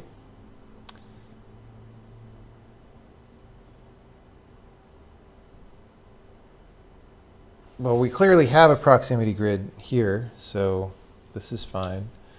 But where? Do we just save it in the...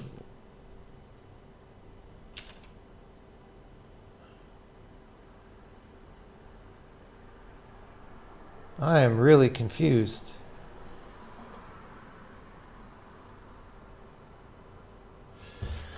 I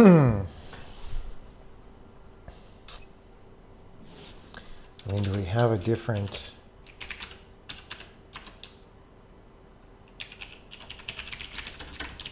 I guess we just set it directly.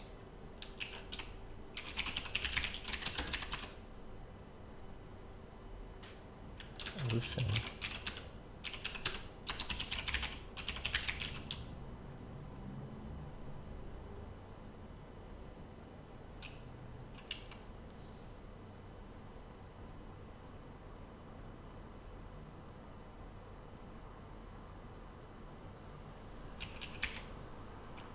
Well, I don't understand what's going on, and that's a bad sign. But sometimes we'll just do things.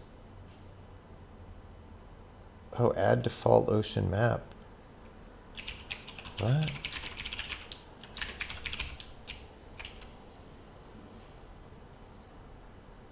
Ah, this is the thing that does it. This is the thing I didn't understand.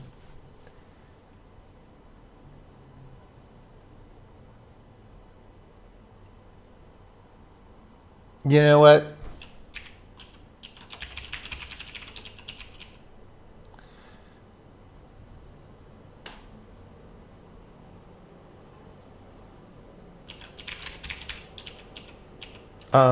We're just going to call this when we load.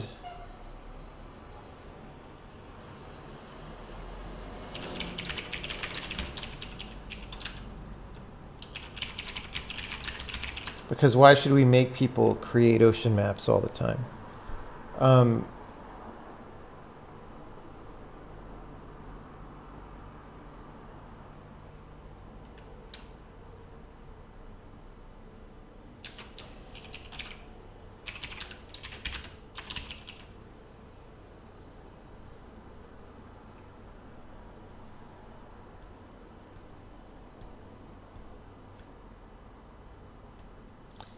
I don't think this is really...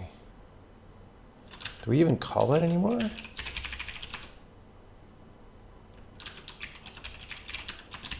We're going down a rat hole right now.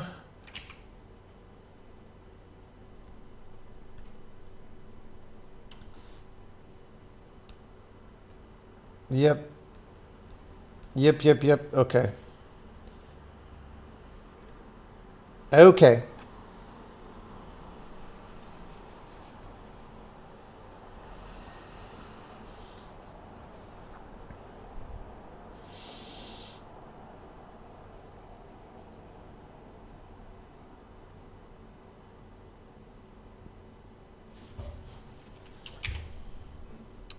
All right.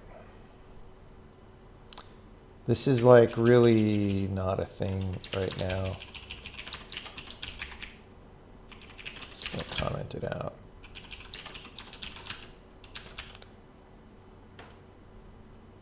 Oh. Okay. That's fine. That's fine. You can call that. So,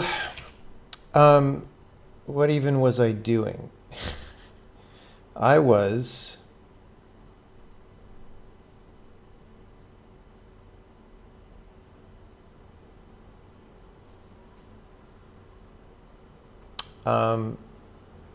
working on the ocean map, and I was saying add default ocean map.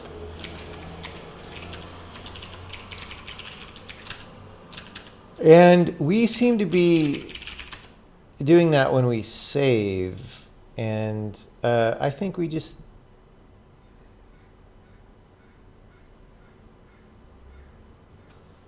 like here...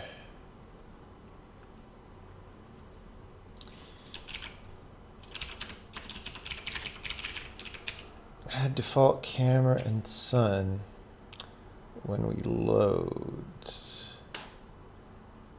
Oh, this when we load, right? So add default ocean map manager. Okay, so that's not going to be temporary anymore. It's suiting us fine. So We just make an ocean map if there isn't one. Oh.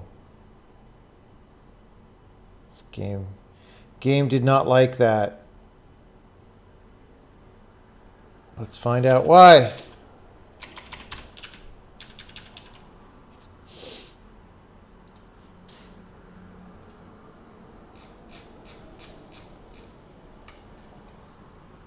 What game projects do I sponsor? What does that mean, sponsor? What exactly are you asking? Are you asking, like, giving funding money or something else? Put my own money towards. There's a bunch, right? I'm part of an investment group called Indie Fund, and we fund a bunch of games.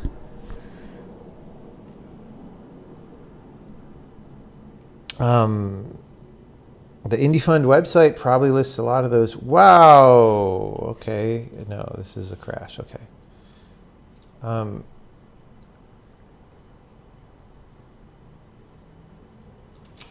right. We got to do that after we init the proximity grid, obviously, dumbass.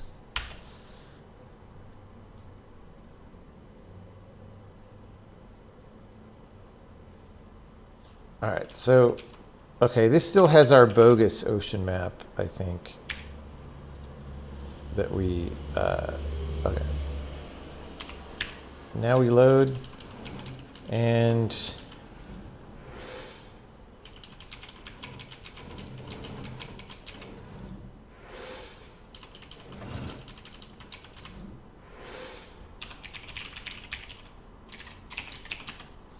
let's just try some other stuff.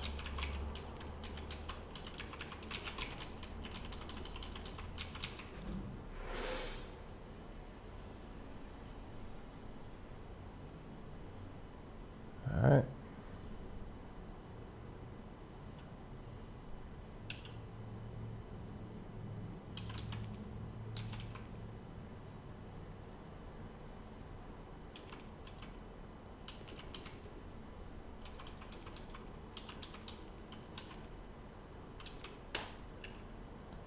I forget. I think I already screwed this. I screwed this level up.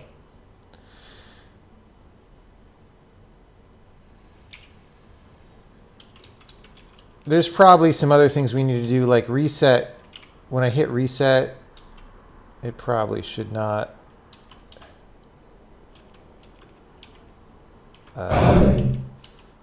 Probably should not.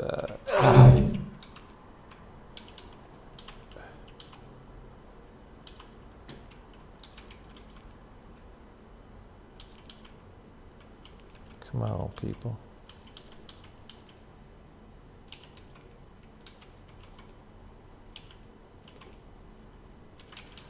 Why am I having such a hard time on this level today? It's usually not this hard. All right, anyway. You find the zooming camera really weird. You think the transition needs to last 1 to 2 seconds max. Yeah, well, we're not. This isn't like final tuning.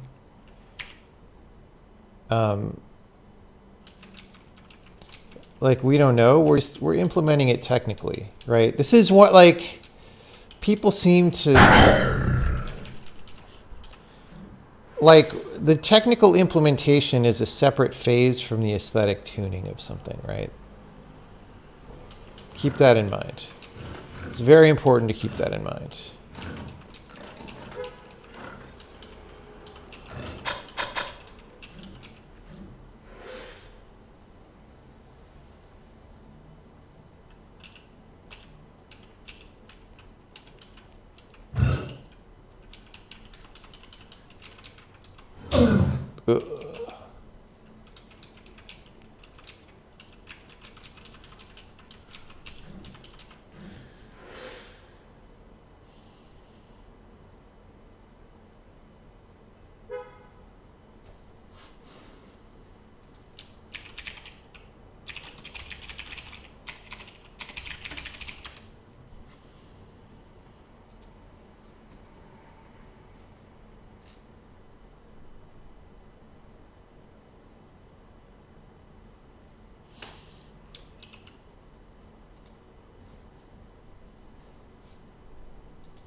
All right. Yeah, the camera might be a little much. We just need to see.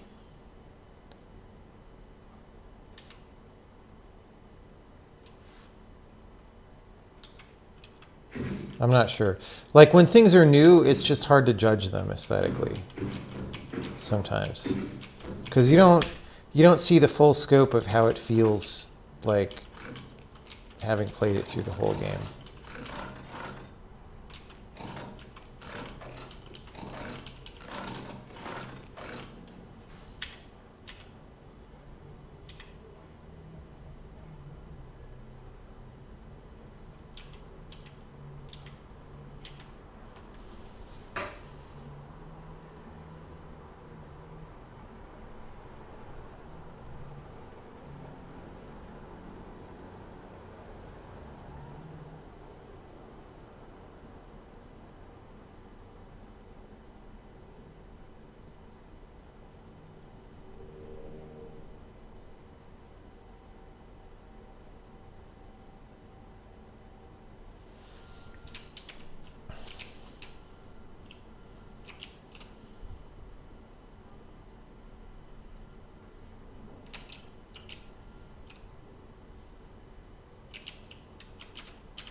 Okay.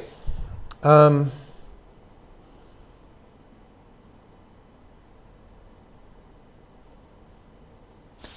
so we're just whoops. I just reloaded my Twitch page instead of the game. I think we're just verifying that this ocean map thing works.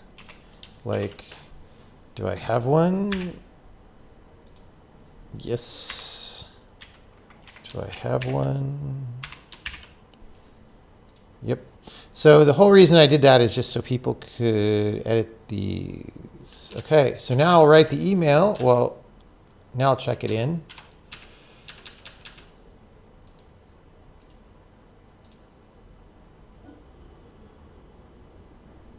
And add level intro zoom in thing. Okay. Camera micro motion and level start transitions have been added. The micro motion is turned off by default because I am worried that maybe it would give people headaches. It seems to be making no difference whatsoever in visible scenes right now. I think this is the specular power of all our materials is really low, especially things for which you'd think it's supposed to be high.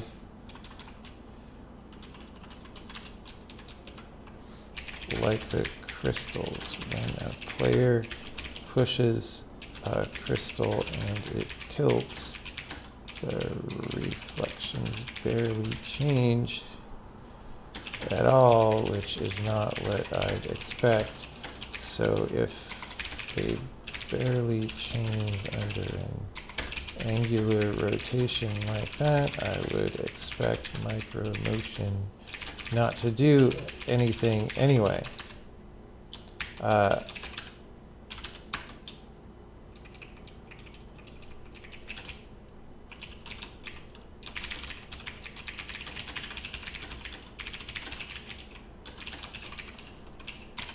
selected the wrong stuff.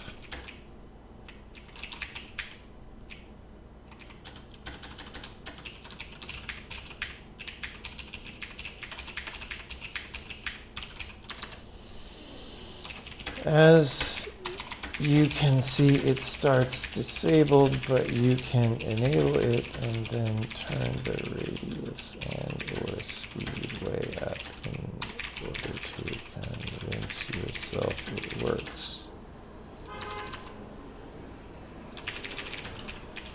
added is a level intro camera transition.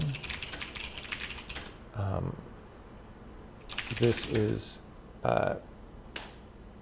configured by these variables in all variables.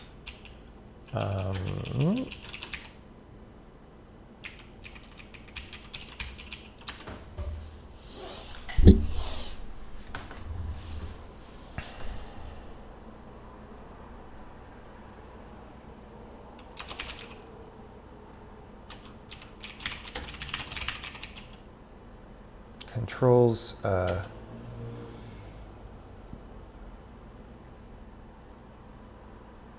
speed in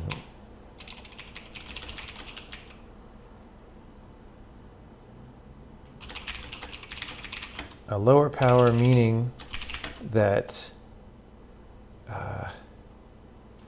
the transition goes faster at the beginning and slower at the end.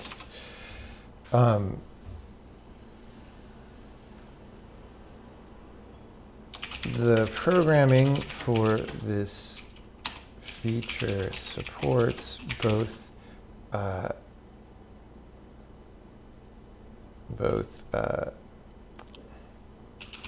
camera distance and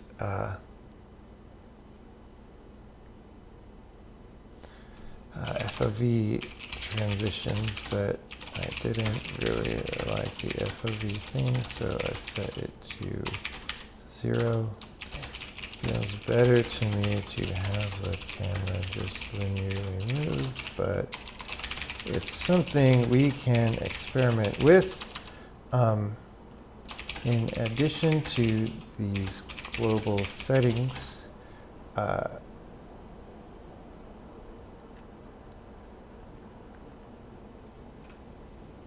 the camera is overrideable on a per level basis. Just select the ocean map for any given level and set any of the following slots to something greater than 0.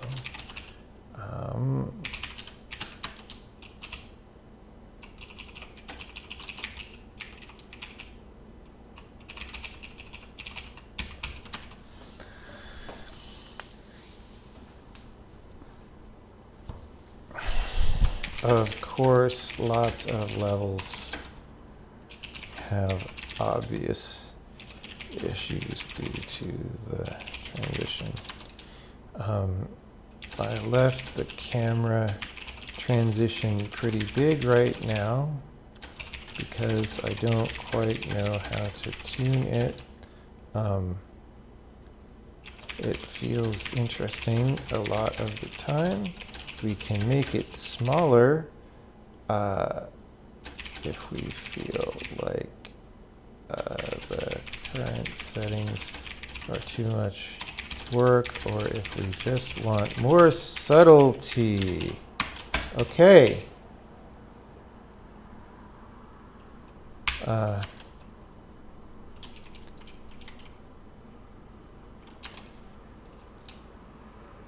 For example, I set the distance override on Heroes 1.4 because otherwise it starts on the other side of these solid objects that are just used to make shadow. Possibly there should be a rendering flag for these things so that they are not drawn during gameplay.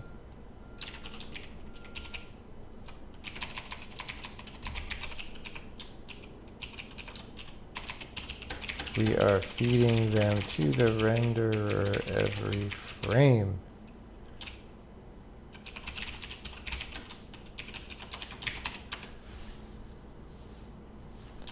Have obvious issues due to not expecting the camera to be any further back. The thing I haven't done yet is make the camera pan at all with regard to linear player motion. I'll think about that a bit today and see what I come up with. Idea-wise.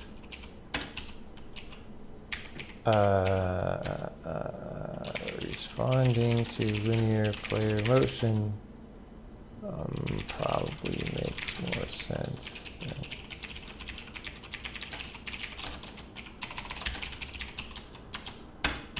okay, so I'm going to send that. Are there any questions about what we did today before I go get breakfast? We'll do some more programming today.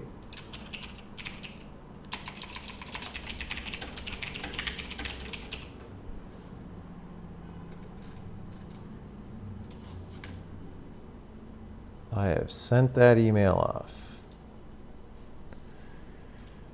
Did I ever look through source control history? Do I? Not usually. I do when I need to solve a problem, like figure out like when was this bug introduced or something like that, but almost never. Almost never.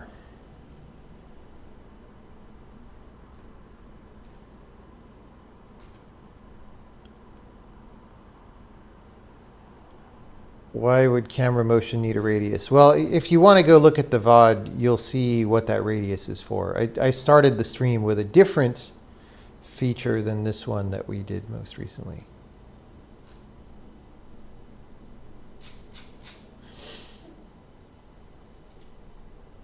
Has anybody ever told me that my voice is very similar to Norm Macdonald's? No, nobody has ever told me that.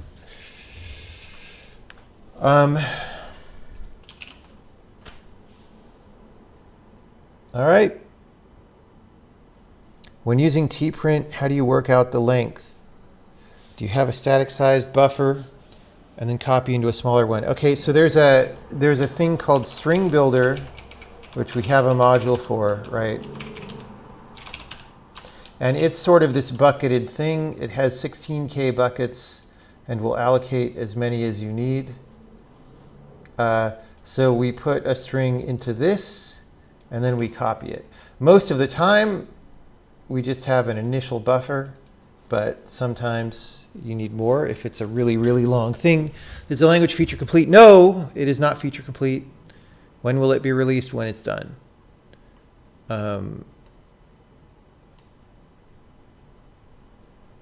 What programming am I working on later? Hard to say. We might do more camera stuff if I want to try panning the camera as characters walk back and forth. We might do more animation on objects. Like if you try to push an object and it's blocked, we might do like a little procedural jostle animation on the object. Something like that. I don't know. There's stuff on the list that we've been wanting to get to for a while, and we're starting to do it. You're interested in more compiler streams. Any idea when I'll start digging into it again? I'm not sure, but pretty soon. Pretty soon.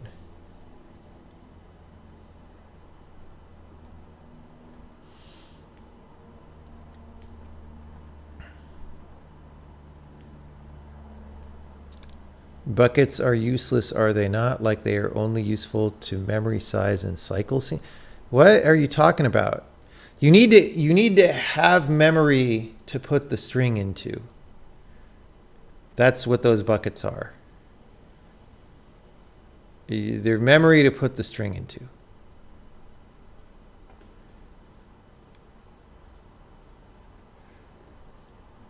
Besides the game, are there other big projects I plan on doing with the language? Well, Since I plan on using this language for the rest of my career, unless something else comes along, then of course. Of course.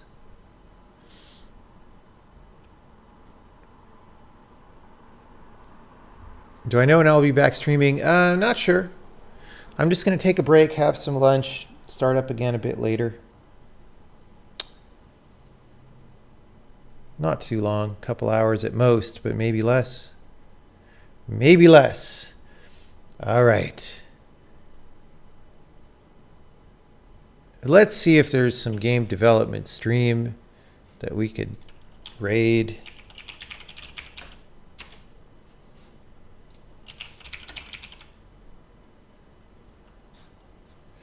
Game development.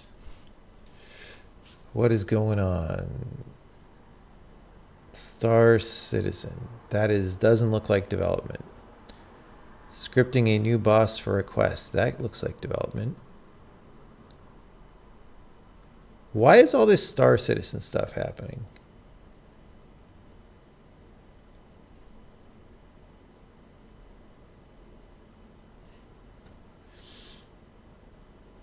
No sleep. 40. Dude, playing Diablo is not game development. Tomb Raider Marathon is not game development.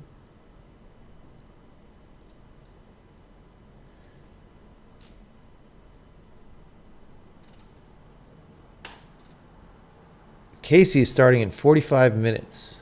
Okay.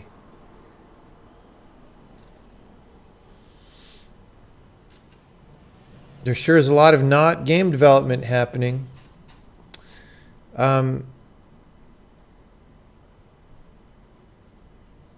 Well, what is Radical Fish doing here? Let's see. This.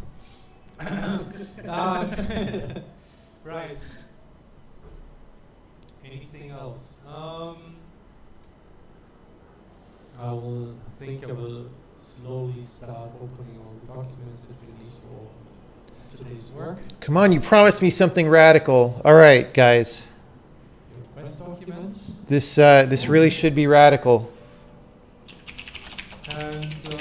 And I'll see you guys later when I come on later on. This is from Thrashy Guy. Good evening, Felix. I saw you